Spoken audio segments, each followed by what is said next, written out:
안녕하십니까. 용감한 톡쇼 직설 원일입니다. 한국은행이 기준금리를 결국 0.25%포인트 인상했습니다.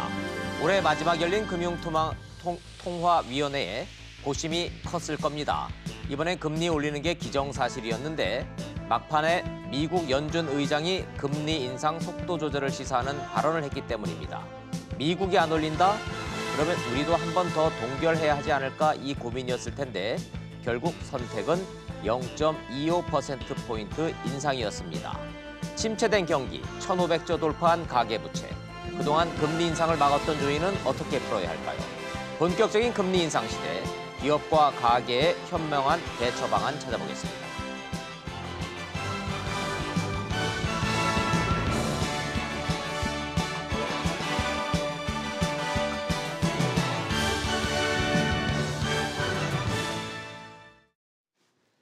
전문가 세 분 모셨습니다. 소개하겠습니다. 먼저 숙명여대의 신세돈 교수님, 서울시립대학교의 윤창현 교수님, 그리고 정철진 경제평론가님 세 분 모셨습니다. 어서 오십시오. 네, 안녕하십니까. 먼저 하는 상황부터 듣고 가겠습니다. 취재기자 연결돼 있습니다. 장가희 기자 나와 있습니까? 네, 장가입니다. 한은의 금리 인상 발표가 공식 발표된 거죠? 네, 그렇습니다. 한국은행은 현행 연 1.5%인 기준금리를 1.75%로 올렸습니다. 시장에서는 그동안 인상을 점쳐왔는데요. 저금리 기조가 오랜 기간 이어지면서 가계빚이 소득보다 빠르게 늘어나고 유동자금이 부동산으로 쏠리는 데 대한 우려에서입니다. 또 한은이 최근 국내 경기를 잠재 성장률 수준의 성장세로 보고 있다는 점과 한미 정책금리 역전폭 확대에 따른 자본 유출에 대한 경계심이 강화된 점도 금리 인상을 부추겼습니다.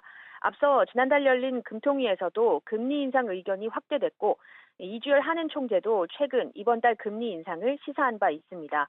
정부의 강력한 대출 규제에 이어 기준금리 인상까지 맞물리면서 부동산 시장이 본격 조정될 것으로 보입니다. 장기적으로 보면 집값 하방 압력은 거세질 것으로 전망됩니다. 이제 시장의 관심은 내년에 쏠려 있는데요. 고용 쇼크와 구조조정, 미중 무역 분쟁 등 대내외 악재가 겹친 상황이기 때문입니다.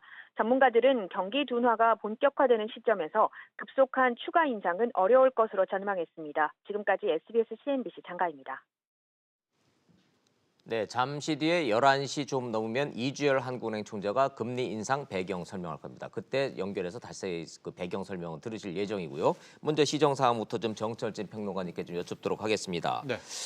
지금 계속 보고 계시죠, 시장 네, 상황? 그렇습니다. 보통 왜 금리 인상되면은 뭐 주식 시작 뭐 출렁이고 떨어지고 그러는데 네. 이번에는 뭐 예상대로 가는 거죠? 그렇죠. 실은 월요일, 화요일까지만 해도 뭐 금리 인상 가능성 90% 이상을 점쳤기 때문에 90% 예, 이상. 그런데 이제 수요일 날 미국 연준의 제롬 파월 의장 때문에 약간 그 흔들렸지만 변수였죠. 변수였지만 예. 그래도 이제 인상 가능성은 이미 시장은 알고 있기 때문에 예. 현재까지 보면 그렇게 큰 반응은 보이지는 않고 있지만 다만 이제 상승폭은 조금씩 반납하는 약간 꺾이는 듯한 모습은 나오고 있습니다. 아하. 아무래도 금리 인상이라는 재료가 실은 우리가 지금 좋아서 경기가 좋아서 하는 건 아니지 않습니까? 예. 그래서 악재일 가능성으로 좀 반영이 되고 있는데 또 하나 지금 오늘 코스피에는 삼성전자 주식 4조 원이 넘는 자사주 소각 재료가 지금 같이 녹여져 있단 말이죠. 아하, 삼성 그래서, 문제가 있죠. 예, 그래서 예. 삼성전자가 방어하는 차원도 있기 때문에 한 1시간, 2시간 적어도 이주열 하는 총재의 기자회견까지 내용을 들어야 시장 예. 방향성은 좀 확인할 수 있지 않을까라고 예. 말씀을 드릴 수 있지만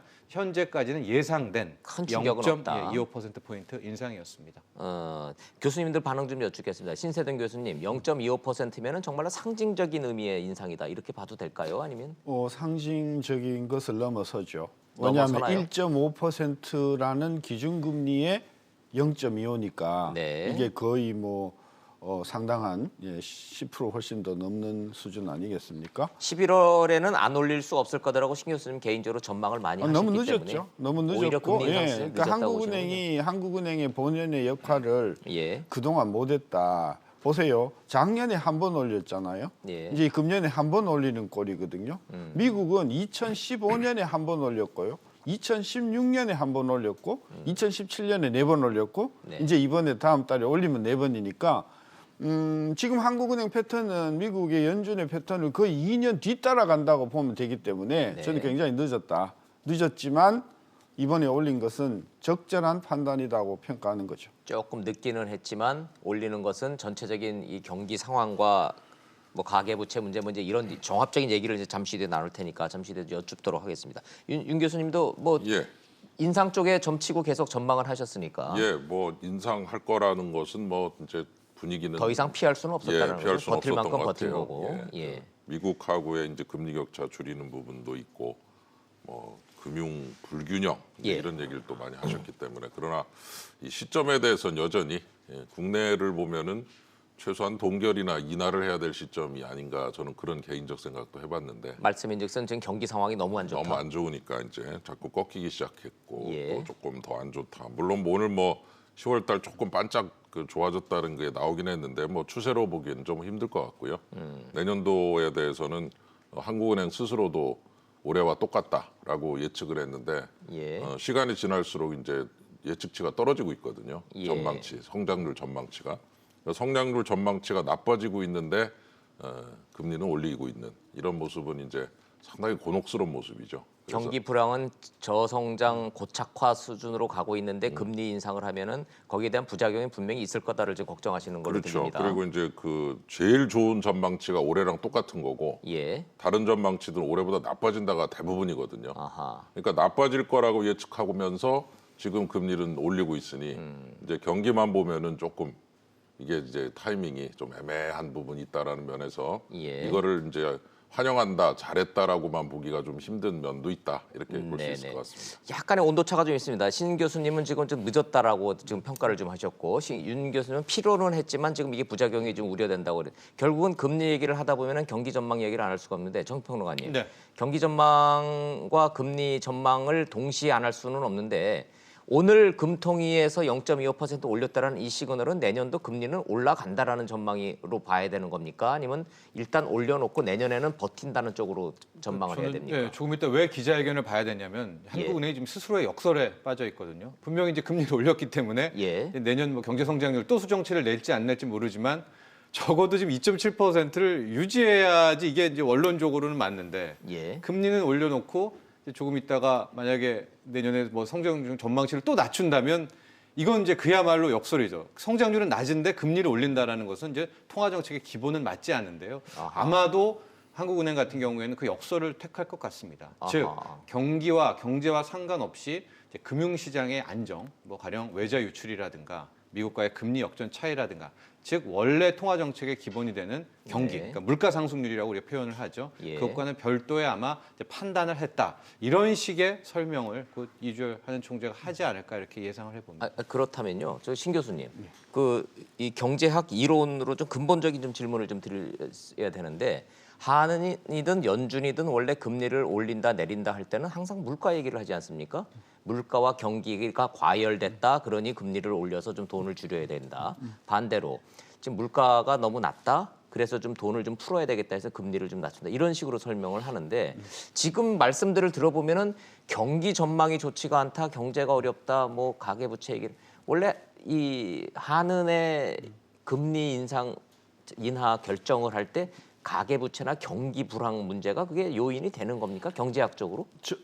이게 학문의 영역이 아니고 예. 이건 법률의 영역이라고 봐야 된다. 법률. 한은법에 의해서 한은이 해야 할 그 맨데이트, 예. 반드시 해야 되는 의무. 의무인데 그 미국 연준도 마찬가지지만 제일 중요한 것은 물가 안정이고 네. 그다음에 둘째는 고용이고 예. 셋째 부수적으로 금융 안정이에요. 예. 어제 파월 그 의장의 24분의 발표도 보면 거의 뭐 80%가 금융 안정에 관한 이야기였어요. 그래서 지금 미국이든 한국이든 지금 포커스는 금융 안정에 가 있다. 물가가 아니고 아니요, 그 실물 성장이 아니고 실물 성장이 아니라 근데 우리 금융 안정에 자꾸 가 지금 있다. 성장 이야기를 하는데 실질적으로 금융가나 중앙은행에서는 첫째, 뭐 청와대에서 생각하는 대로 2.7%면 그 썩 나쁜 것 아니다 하는 네. 그런 인식이 한 군데 있고요. 예. 또 하나는 잠재 성장률 거의 지금 풀로 가동이 되는 상황이기 때문에 그 큰 문제가 아니다. 따라서 우리는 바깥에서 이제 실물 성장을 이야기하지만 금리를 그러면 더 낮춘다고 실물 성장이 좋아진다? 그런 보장이 없다는 거죠. 아, 그렇게 그런 관점에서 보는군요. 예. 우리가 정확하게 한은법의 관점에서 본다고 하면 물가? 큰 문제 없다. 고용? 큰 문제 없다. 금융 안정? 야, 이거 상당히 잠재 위험성이 있다. 이 대목에서 잠깐만요. 네. 말씀하시는 금융 안정 물가 문제 있다 해서 금융 안정이라 그러니까 시청자 여러분들이 뭐 알 듯 모를 듯 할 것 같은데 결국은 가계 부채 말씀하시는 겁니까? 그 부분이 하나 있고 예. 가계 부채 문제는 이게 중장기적으로 접근해야 할 문제지. 예. 이거는 단기적으로는 해결할 방법이 없는 거 아니겠습니까? 네, 우리가 이야기한 금융 안정의 금융 핵심은 불균형이 저해됐다 저 표현이군요 네, 지금. 가장 중요한 부분은 뭐냐면 금리가 우리가 너무 낮고 미국이 너무 높으니까 잠재적으로 언제라도 국내에서 자금이 빠져나갈 수 돈이 있는 빠져나갈 수 있다. 예, 그리고 그 지금 징조가 상당히 많이 보이는데 놀라운 것은요. 외국 자본이 우리나라에 투자했던 것을 빼가는 게 이거 다 걱정하고 계신데요. 네. 지금 현재 시장에서는요. 국내 금융기관들이 한국에서 운영하는 것보다 외국에서 운영하는 것이 수익률이 높기 때문에 그렇죠. 미국 이자율이 예, 높으니까. 우리 쪽에서 나가는 돈이 지금 훨씬 많다. 그러니까 이 부분 혼동하면 안 되는 것 같아요. 아, 예, 예. 그거는 잠시 뒤에 돈이 외국 자본이 빠져나가를 걱정할 게 아니라 우리 돈 빠져나가를 걱정해야 되는 부분은 그건 잠시 뒤에 좀 여쭤보도록 하고 아주 굉장히 중요한 말씀이기 때문에 잠시 뒤에 제가 저 질문을 준비해 놓은 게 있어서 그렇습니다.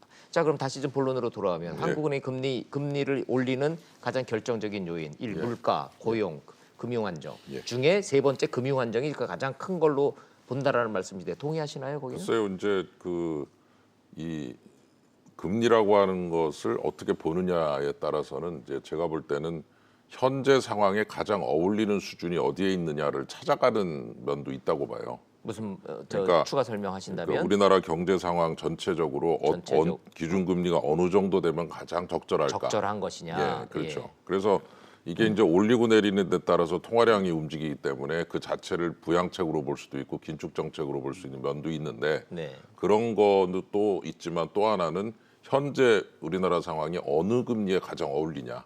네. 예, 그런 부분을 찾아주는 어떤 측면도 분명히 전 있다고 봅니다. 네. 예, 그래서 지금 이제 1.5에서 1.75로 이게 기준이 올라갔다고 할 때 예. 우리나라 경제 상황을 내부만 보면은 부동산을 제외하고는 전부 다 나쁘죠. 안 좋거든요. 안 좋죠. 예, 안 좋거든요. 예. 예. 그런데 금리를 올리는 행위는 뭔가 좀 좋아지고 있을 때 브레이크를 밟는 행위거든요. 예. 예. 금리를 떨어뜨린 건 엑셀을 밟는 것이고. 그렇죠. 예. 그래서 이제 제 얘기는 금리를 올린다는 것이 경제에 좀 따뜻해지거나 뜨거워질 때 좀 브레이크를 밟는 행위에 해당한다고 본다면 지금 지금 경제 상황을 상황이, 과연 브레이크를- 찬물을 껴줘야 될 상황이냐? 그렇죠. 그 논란의 여지가 좀 예, 있네요. 온도가 좀 높아질 때 살짝 물도 껴얹고 좀 그러는 행위라고 봐야 되니까 오히려 반대로 지금 그런 측면도 좀 있다라고 저는 봅니다. 예. 만약에 그거를 이제 브레이크의 비유로 한다면은 저는 이렇게 해석하는 거죠. 예. 그동안 악셀레터를 너무 세게 밟은 거예요. 너무 너무 밟았다. 세게 밟아가지고 예. 너무 과속하는 바람에 그게 전부 이제 부동산 투기와 지금 그런 현상으로 부동자금화 됐다는 것이죠. 예. 따라서 브레이크를 밟는 게 아니고 악셀레터를 너무 세게 밟았던 것을 조금 풀어주는 의미로 정도다. 저는 금리를 올려야 된다고. 근데 그거 하나만 제가 말씀드리면요. 이제 예. 그동안 금리가 굉장히 낮아졌지 않습니까? 네. 그 낮아진 이유가 뭐냐? 그럴 때 결국 2008년 글로벌 위기 이후에 미국이 양적 완화라는 것을 내놨는데 그렇죠. 양적 완화가 뭐냐면 금리가 제로를 만들고 달러를 제로가 찍어낸 계속 거죠. 찍어내는 거거든요. 예. 예. 그러면 국제적으로 그러한 분위기가 형성됐을 때 전 세계 모든 국가가 전부 금리를 떨어뜨렸거든요. 네. 그러니까 우리나라도 그러한 금리의 흐름을 쫓아갔다고 봐야 되고 물론 말씀하신 대로 지금 제가 통화량을 보면은 2007년 말에 M2 총통화 지표가 1,200조 정도 됐어요. 네, 1,200조요. 네. 근데 지금 2,600조입니다. 아하. 10년 사이에 2배가 됐어요. 예. 근데 물가는 제가 계산해 보니까 그 물가가 골고루 그 돈이 골고루 퍼졌으면 물가가 한 7%는 올랐어야 됩니다. 아하. 근데 물가는 지금 1.5거든요. 예. 부동산만 지금 그렇죠. 예. 그러니까 지금 자릿수로 이제 오는 거죠. 모든 분야로 이게 확산이 돼서 돈이 갔어야 돈이 막 되는데. 움직여서 전 물가가 다 올랐다 그러면 예. 막 금리 떨어뜨리고 이제 올리고 해서 좀 이게 좀 소방수 물 뿌리듯이 좀 과열을 좀 줄여야 되는데 이 돈이 전체적으로 다 움직이지도 않고 예. 제가 볼 때 딱 부동산도 예. A급만 다 갔어요. B급, C급은 또 떨어지고 부동산도 있습니다. 지금. 강남을 중심으로 해서 예. 이른바 부동산의 양극화로 해서 특정 지역에만 돈이 몰리는 그렇죠. 부작용을 갖고 예. 왔다. 그래서 이제 부동산과 이제 예. 그 다른 부분을 뭐 저도 잘 보고 있습니다만은 예. 기본적으로 지금 그 A급 부동산만 과열이 됐지 지금 뭐 죄송한데 오산, 평택, 안산 지방은 또 난리죠. 막 지금 떨어지고 있습니다. 예, 오히려 예. 지금 집값 하락을 걱정하고 그렇죠. 있으니까. 예. 그러니까 지금 이제 이런 조치들이 이제 어떤 면을 보면 예. 당연히 좀 필요하다. 그러나 또 그 면 말고 다른 면을 좀 보면은 좀 어째 걱정이 좀 돼서 네, 이것이 네. 이제 부작용을 좀 가져오지 않을까라는 그런 불안감 때문에 이런 좀 멘트를 좀 할 수밖에 예. 없는 상황입니다. 한은이 금리 인상 요인으로 지목하고 있는 금융 안정 부분이 무엇을 의미하는가를 두 교수님이 좀 설명을 좀 해주시는 걸로 이해를 좀 하시면 될 것 같습니다. 정평훈아님, 네. 정반대로 질문으로 만약에 이번에도 올리지 않았더라면을 가정을 하면요. 네. 제일 먼저 그런 부작용은 역시 그런 부동산일까요? 그렇죠. 그걸 제일 걱정했겠네요. 부동산과 가계 부채. 교수님들 말씀 들어보면 돈이 풀렸는데 골고루 풀린 게 아니라 부동산에만 집중됐었다면 그렇죠. 만약에 오늘도 올리지 않았다면 부동산이 어떻게 됐을까요? 또? 가장 먼저 반응을 했었을 겁니다. 아, 그래서 했을 그 것이다. 점도 알게 예. 모르게 의식을 했었을 텐데요. 네. 한국은행은 공식적으로 부동산을 잡기 위해서 금리 올린다는 말은 하지 않습니다. 뭐 그런 통화 정책은 없죠. 세계에도 예, 부동산 없으니까. 잡으려고 금리 올린다는 데는 없지만 그런데 부작용은 뭐였냐면 이런 저금리가 오래되면서 가계부채가 늘어났다라는. 그러니까 예. 가계에 원치 않는 모랄 해제도. 그러니까 우리가 힘들어서 빚을 내기도 하지만 네. 이자가 너무 싸면 또 빚을 그냥 만성적으로 빌릴 수 있단 말이죠. 예. 그런 부분을 이제 우려해서 아마도 1,500조 원에 달하는 가계부채 때문에라고 생각을 이제 올렸다라고는 하지만은요. 거기에는 분명히 이면에는 부동산이 또 한 번 튈까에 대한 우려도 굉장히 우려도 분명히 있었습니다. 있었고. 그래서 만에 하나 이번에 올리지 않았다면 실은 서울 집값 같은 경우에 2주 연속 첫 하락이 하락이었는데. 나왔거든요. 강남은 5주 연속 하락이 나왔는데 당장 다음 주에 아마도 또 호가가 오르고 또 반응할 튈 가능성이 거니까 있었다. 이번에 어쨌거나 그럼 부동산 부분에 대한 크게는 가계부채겠죠. 이것도 고려한 그런 금리 인상이었다라고 네. 해서 안 올렸었으면 아마 어떤 게 가장 먼저 나왔었을까? 우선 집값이 다시 한번 또 요동치는 상황이 나왔을 수 있겠다라는 뭐 좋은 말씀입니다. 네네. 그거는 아닐 거라는 얘기죠. 그렇죠. 이제 예, 그런 건 이제 예. 그 부분 하나는 이제 막아낼 수가 있었다. 막아낼 수 있을 네, 것이다. 이렇게 보여주죠. 근데 예. 한국은행이 이번에 이제 그렇게 해석할 수도 있는데 만약에 금리를 안 올렸으면은 그 자금들이 이게 앞으로 한국은행 금리 못 올릴 올린다. 거야 예. 그렇게 생각하고 부동산에 갔을 가능성도 있지만 네. 저는 그렇게 된 상황에서 이게 부동산을 지금 계속 가라앉고 있는 상황이니까 그러면 해외로 튀자. 네. 그래서 아까 제가 이야기했지만은 해외 투자가 촉발이 되면서 예를 들면 베네수엘라라든지 브라질이라든지 네, 네. 그동안 굉장히 가라앉았던 이쪽으로 자금이 튀게 되면 이것은 부동산과 못지않은 어떤 한국 경제의 대외적인 불안에 취약해지는 그런 면이 있다. 저는 그래서 한국은행 오히려 부동산보다도 자금이 빠져나갈 가능성에 대해서 아하. 훨씬 더 걱정을 많이 했을 것 같다는 생각이 네네. 들어요. 좋습니다. 그러면은 그 질문 여전히 미국과의 금리 격차는 지금 0.75%에서 1%까지도 지금 봐야 되는 상황 아닙니까? 그럼 요 정도 금리 격차는 유지한 채로 간다. 이 전망은 가능할까요? 전제가 예. 환율입니다. 환율. 예, 우리나라 환율이 지금 한 1년 동안 보면은 가만 놔두면 내려왔어요. 네. 굉장히 외국인 투자가들이 한국에 투자하는 것이 1,100원대 초반으로. 네네네. 예, 그러니까 예. 가만 놔두면 내려오는 그런 어떤 추세 하에서는 금리 요인보다도 한국의 원화가 강세가 되는 게 훨씬 더 유인이 많이 됐기 때문에 지금 돈이 빠져나가지 않는 어떤 그런 있는데. 유인력이 됐는데 네. 이게 만약에 정치적인 요인이든 또는 뭐 외교적인 요인이든 또는 뭐 실물 경제 요인이든 여러 가지 요인으로 한국 이거 불안해지는 거 아니야? 이렇게 되면 네. 이게 빠져나가기 시작하면 굉장히 큰 어려움이 올 수 있다. 그래서 한국은행이 저는 사전적으로 금리를 올려두는 것이 나가는 돈을 막는 예방 효과를 한다고 그렇게 판단하고 이번에 저는 금리 올렸을 것이라고 보는 것이죠. 예, 외국 자본 나가는 게 아니라 국내 자금 이탈 가능성을 사전에 차단하는 효과도 있다라는 좀 말씀. 윤 예. 교수님. 그래서 얼마 전에 이제 그 은행 지점을 방문할 일이 있었는데 네. 거기에 이렇게 보니까 판촉 상품이 있더라고요. 어떤 스폰서요? 그 달러 상품이었어요. 달러. 예. 그건 뭐 요새는 예. 뭐 가는 데마다 그래서 있죠. 그래서 그 우리나라 돈으로 달러를 산 후에 달러로 투자를 해서 매년 이자를 받는데 이자가 되게 높더라고요. 3%대 뭐 막 최대 나오고. 보통 뭐 3, 4%는 예, 기본이고 3, 뭐 5, 6%, 4%가 나오고. 5, 6% 얘기하는 데도 있더군요. 그래서 굉장히 제가 놀랬던 게 예. 이거 상당하구나. 그럼 그 얘기는 이미 상당한 유동 자금이 지금 달러화돼서 예금 상태로 잠자고 있는 대기 자금이 있다라고 이런 봐야 되는 것도 건가요? 있고 있을 수 얼마든지 뭐 언제 필요하면 이제 그 달러를 사갖고 이제 그렇죠. 그다음에 투자를 하는 거니까 결정을 내리는 거는 이제 조금 시간이 걸릴 수 있지만 네. 중요한 거는 그 상품이 매력적으로 보이더라라는 거죠. 옛날에는 네. 우리나라 상품이 훨씬 더 매력적이었을 것 같은데 네. 그렇게 느낌이 있다면 이제 신 교수님 말씀하신 대로 그런 돈들이 움직일 가능성도 있지 않느냐. 네. 그리고 제가 봤던 상품은 10년 상품이었어요. 10년짜리. 10년을 넣어놓고 매년 한 3.5%대 뭐 예. 이런 식으로 제가 뭐 그 상품을 선전하러 나온 건 전혀 아니고 예. 다만 이제 그걸 볼 때 저거 굉장히 이렇게 눈이 딱 가더라고요. 네, 예, 네. 그래서 만일 그런 그런 분들이 있다면 미국과의 금리 격차가 만들어낸 현상이라고 봐야 되는지 현상이고 그다음에 분명하다고 봐야 달러 될 문제 아까 것이고. 말씀하셨는데 달러 가치가 더 좋아진다. 다라는 전망이 예, 있을 우리나라 것이고. 경제가 나빠지고 그리고 미국 경제는 지금도 조금 안 좋지만 좀 유지된다 그러면 그 경제가 잘 되는 나라 통화가 강세거든요. 네, 그러니까 예. 미국 경제 대비 우리가 좀 더 안 좋다라고 보면 그러네요. 달러가 강세고 예. 그다음에 금리도 괜찮고 그러면은 이거는 뭐 굉장히 좋은 상품일 수 있다는 두 역설이 교수님 말씀을 들어보니까 진짜 돈에는 꼬리표가 달려있지 않다. 돈에는 국적이 없다는 말이 실감이 나는군요.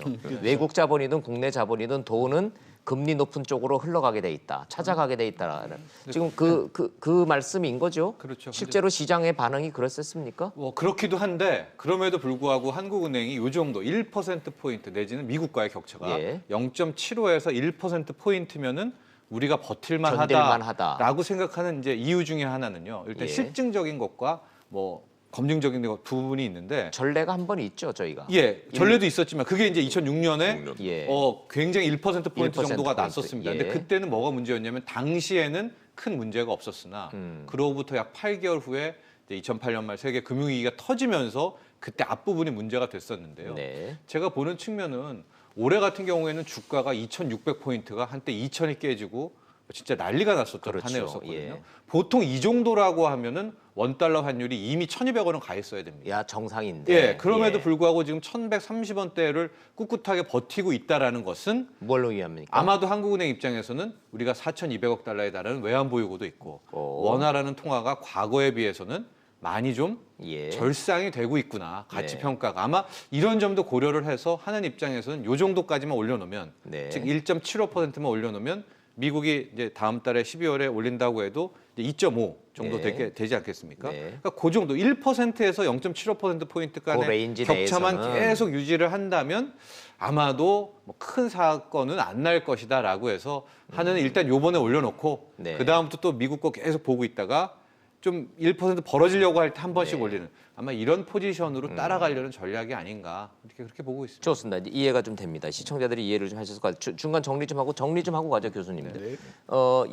미국과의 금리 격차를 0.75에서 1% 포인트 격차까지는 유지하면서 늦든 빠르든 유지하면서 갈 거고 환율은 큰 변동 없이 요 정도 간다라는 전망 아래 이번에 0.25% 올렸다. 이 격차는 유지될 것이다. 당분간. 크게 다르지 잘못된 거 없을까요? 네. 그럼 그렇게 정리하고 가는 걸로 좀 해보죠. 자, 그런데 지금 이제 진짜 그 걱정스러운 것은 엉뚱하게도 이제 가계부채 1,500조인데 이 얘기를 안 할 수가 없습니다. 특히 한계 가정과 한계 기업들은 금리 인상 0.25% 하면 어떻게 된다라고 하는 전망 통계가 좀 너무 많이 나와 있는데 이게 좀 끔찍합니다. 그거 좀 보여드리면서 좀 여쭤보도록 하겠습니다. 0.25%가 금리가 인상이 되면 한계 기업 500개 이상이 무너지고 고용이 2만 명 이상 줄어들게 된다. 자, 이제 뭐 그 더 넘어가면은 뭐 말할 것도 없는 거고요. 1%가 올라가면은 8만 명이 일자리를 잃는다. 저런 끔찍한 전망치 통계도 나와 있습니다. 좀 맞는지 틀리는지부터 좀 한번 좀 따져보죠. 저거 좀 과도합니까? 아니면 실제로 저런 일이 벌어질 수 있을까요? 지금 여당인 민주당의 강병원 의원이 지금 내놓은 저 통계치입니다. 전망치입니다. 뭐 직접 하시지는 않았겠지만 이제 예. 제가 볼 때는 아마 과거에 이제 평균적 수준을 이제 잡아내지 않았을까 나이스 싶고요. 신용 정보를 예. 가지고 낸 통계이기 때문에 그렇죠. 평균치겠죠. 예, 저거는 예. 평균치기 때문에 그렇죠. 뭐 저 엉뚱한 통계는 아니라고 아니죠. 강병원 의원은 예. 주장하고 그리고 있어요. 저 자영업 같은 경우는 지금 10월달 통계를 보면은 전년 동기 대비 10만 5천 명이 줄었거든요, 벌써요. 예, 예. 그러면 금리와 상관없이도. 상관없이도. 그거는 예. 이제 순전히 경기 침체 때문에 그런 그렇죠. 거죠. 예, 뭐 최저임금 문제도 있고 그래서 그런 식으로 이제 기업이라고 하는 것이 참 버티기 힘든 게 임금 오르고 금리 오르고. 예. 그래서 지금 이제 내년도에 최저임금이 10.9% 올라야 되거든요. 또 올라야 되거든요. 네. 근데 금리를 올리면은 금리는 기준 금리 플러스 가산 금리로 구성이 돼 있습니다. 예. 기준 금리는 지금 하늘의 금리라고 볼 수 있고 또는 은행의 자금 조달 비용이 감안된 플러스 가산 금리. 예. 경제 상황이 안 좋아져서 못 갚을 가능성이 높아진다. 네. 그럼 가산 금리는 또 오르게 돼 있어요. 그렇죠. 그럼 또 신용도가 낮으면 또 더 받잖아요. 더 받죠. 예. 예. 예. 그러니까 이제 금리가 경제가 안 좋은데 올라가면서 조금 이게 좀 애매한 상태가 되면 이제 기준금리만 오르는 게 아니라 가산금리도 가산금리가 올라갈 또 가능성이 전 분명히 있다고 보고. 예, 시장 금리는 그거보다 훨씬 더 많이 올라가는 거죠. 그렇죠. 예. 예. 대출금리죠. 예. 예. 그래서 지금 걱정이 되는 거는 저 도표에서 볼 수 있는 것은 기업들의 전반적 신용도 하락이 혹시 평가가 나빠지면 아하. 가산금리가 올라가면서 기준 플러스 가산이 같이 올라가지고 체감은 뭐 0.5나 0.75가 오른다든가 하는 식으로. 그래서 기준금리는 0.25% 이유가 오르는데 올랐지만, 그 체감 이 금리는 0.75에서 1%까지도 느낄 거다라는 올릴 수 있다 말씀이시네요. 이거죠. 예. 그래서 이제 저런 위험도를 어떻게 이제 은행들이 평가를 할 거냐. 저거를 그냥 올리지 마. 뭐 이렇게만 할 수는 없는 거거든요. 아니, 기준금리가 오르는데 은행에서 어떻게 금리를 안 그럼요. 올립니까? 예. 그리고 그거는 가산 문제도 저 은행 자체 평가도 있는 거고. 그래서 예. 저는 그런 면에서 이제 이러한 조치가 경기가 좀 어려울 것 같은 상황에서 기준금리가 인상됐다는 것이 가산금리까지 올리면서 전체 체감금리를 올려버리는 상황. 이게 저런 도산업체 혹은 한계 업체라고 부르잖아요. 아주 어렵게 예. 버티고 있을 때 조금만 거기에 충격을 줘도 금방 무너질 수 있는 분들이 있는데 그런 분들이 좀 문을 닫아버릴 가능성 이런 거는 충분히 있다고 생각이 듭니다. 예, 지금 방송을 보시는 시청자 여러분들 중에 상당수도 지금 우울한 심정으로 저희 방송을 보실 것 같아서 죄송함을 담아서 좀 설명을 좀 드리자면 0.25% 하느니 기준금리를 올리면 이 문을 닫아야 되는 한계 기업이 대한민국 전체로 봤을 때 한 320개쯤 된답니다.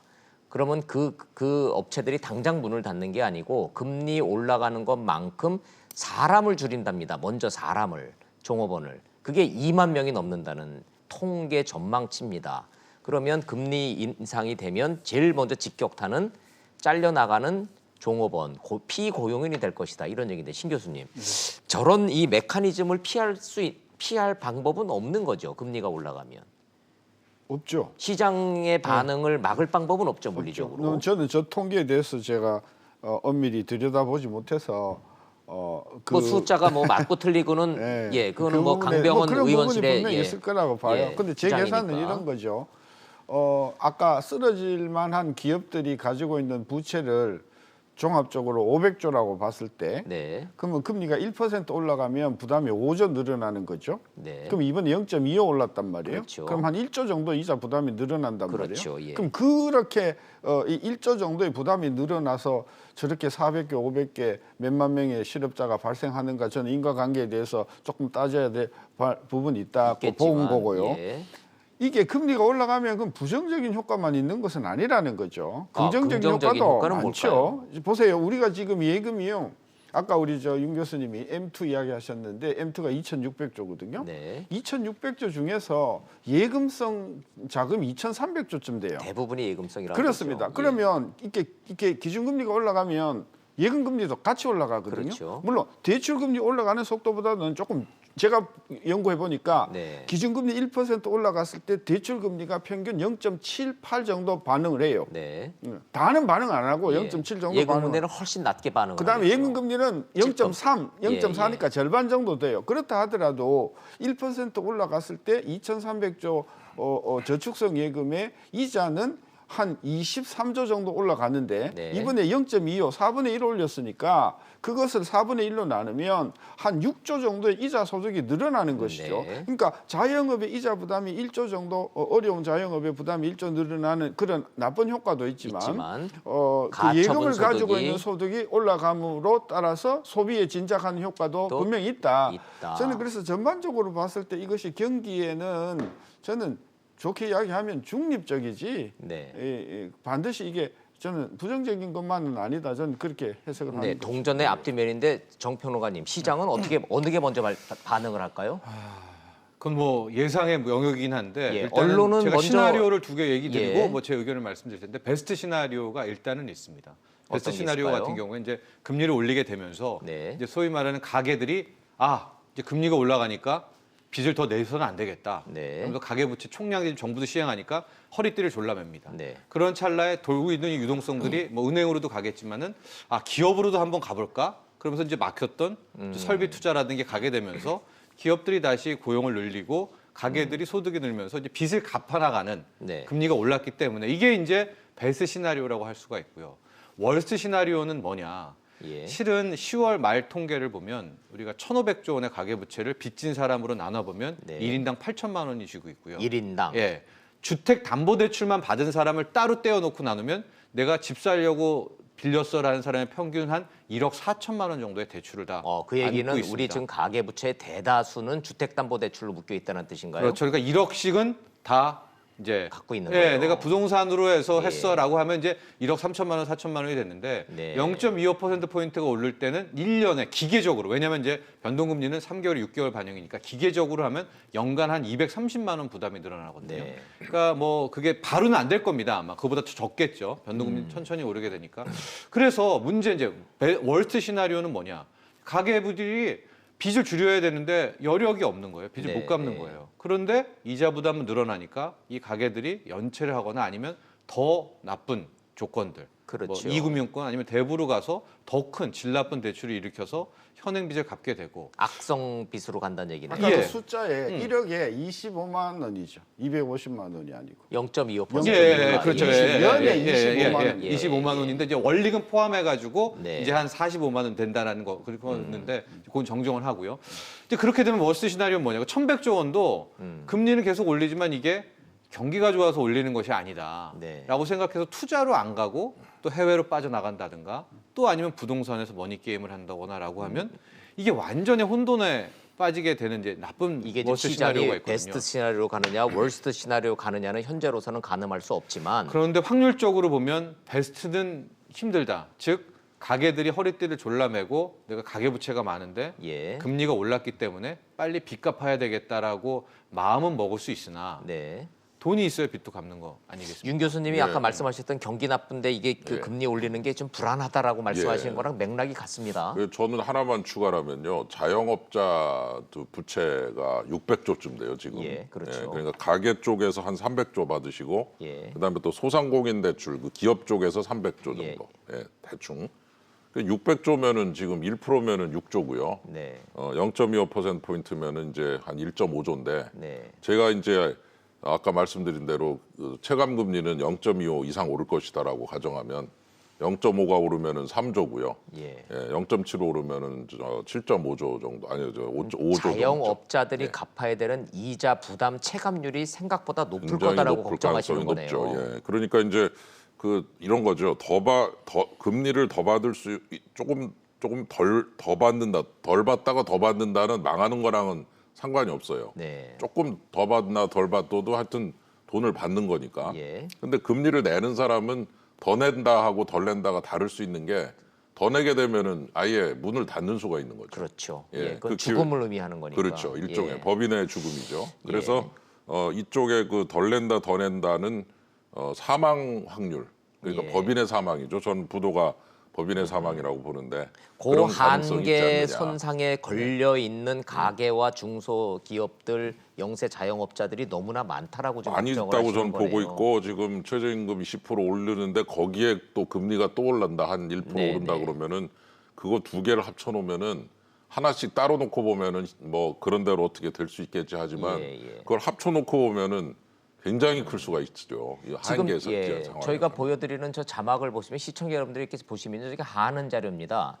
대출 금리가 0.25%가 오르면 가게가 져야 되는 이자 부담이 2조 3천억. 근데 이거를 전체 가구 수로 나누면은 얼마가 되는지 평균치가 감은 잘 안 오시겠지만 어찌 됐든 조 단위로 늘어나는 가계저 이자 부담은 뭐 좀 장사를 좀 하시는 분 좀 그 한계선상을 벗어난 분들은 아유 뭐 좀 더 이자 좀 더 내지 이렇게 버틸 수가 있는데 안 그래도 좀 간신히 하루하루를 버티는 분들한테는 단돈 이게 10만 원만 더 내라, 돈 100만 원 더 내라 하는 게 이게 문을 닫아야 되느냐 말아야 되느냐 상황이 될 수 있는 분들이 많을 거다라고 좀 걱정을 하고 있는 겁니다.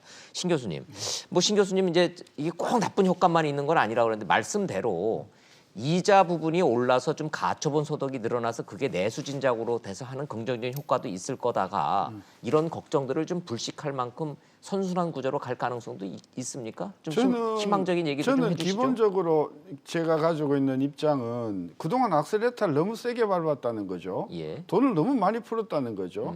그랬더니 이게 실물 경제로 안 가고 전부 부동산으로 가는 거예요. 부동산으로만 근데 갔다. 부동산으로 가는 사람들이 대부분이 보면 뭐 어려운 사람들이 야 이 기회에 부동산에서 대박 한번 터져보자라고 하는 문제 있는 대출 가정은 15%도 안 돼요. 통계적으로 85%는 갚을 수 있는 사람들, 직장 예, 있고 예. 절 있고 다 있는 분들이 그러면 끌어다가 부동산 투자를 했었는데 네. 이번에 이자 부담이 올라가니까 이 사람들은 대번에 이거 줄여야겠다. 줄여야 되겠다. 이렇게 생각을 할 것이며 그래서 무리하게 가지고 있는 아파트를 내놓을 것이며 그래서 아파트 가격이 상당히 빠른 속도로 정상을 찾아가게 하고 네. 그다음에 그동안 부러져 있던 비합리적인 가계부채를 정상화하는 과정으로 우리가 해석을 해야 되지. 아하. 이것이 뭐 부작용을 일으킬 만큼 금리가 너무 높이 올라서 한국 경제가 그것 때문에 쓰러진다. 저는 이건 아니라고 보기 때문에 진작에 이렇게 했었으면 좋았을 것이다. 좋습니다. 그러면요, 교수님. 네. 아까 좀 지적해주신 그 퍼센트지가 얼마나 되는지는 저는 잘 모르겠습니다만은 그게 10%가 됐든 15%가 됐든 능력 없는데 부동산 상승기에 어떻게 좀 한번 해볼 기라고 악성 부채까지 끌어들여서 무리하게 집을 샀던 분들 10%든 15%든 네. 그럼 그분들은 이 금리 인상에 대해서는 어떻게 대처해야 되는 거예요? 그거는 이번 금리 인상 전에도 작년 말인가 금년 초에 정부가 그 가계부채 종합 대책을 냈었거든요. 네. 그래서 A, B, C, D, E 등급으로 나눴어요. 예. 그래서 문제가 있는 등급은 D, E 등급이고 2등급, 예. 그리고 문제가 있을 수 있다고 생각했는 그룹이 C 그룹, D 그룹이에요. 예. 그래서 E 그룹은 전체에서 차지하는 비중이 그렇게 크지 않고 네. C 그룹, D 그룹이 이번에 금리 인상으로 조금 문제가 될 수 있다고 보는데 네. 그런 부분에 대한 정부의 대책은 기본적으로 채권을 빨리 정리를 하고 네. 어차피 못 갚을 사람이다. 예. 그러니까 이 부분에 대해서는 뭐 국가가 그동안 대책을 마련해 왔기 때문에 이번에 새로 그런 문제가 생기는 부분은 네. 그런 방식으로 해결하면 되는 것이고 대중을 차지하는 거의 대부분을 차지하는 갚을 수 있는 능력의 사람들이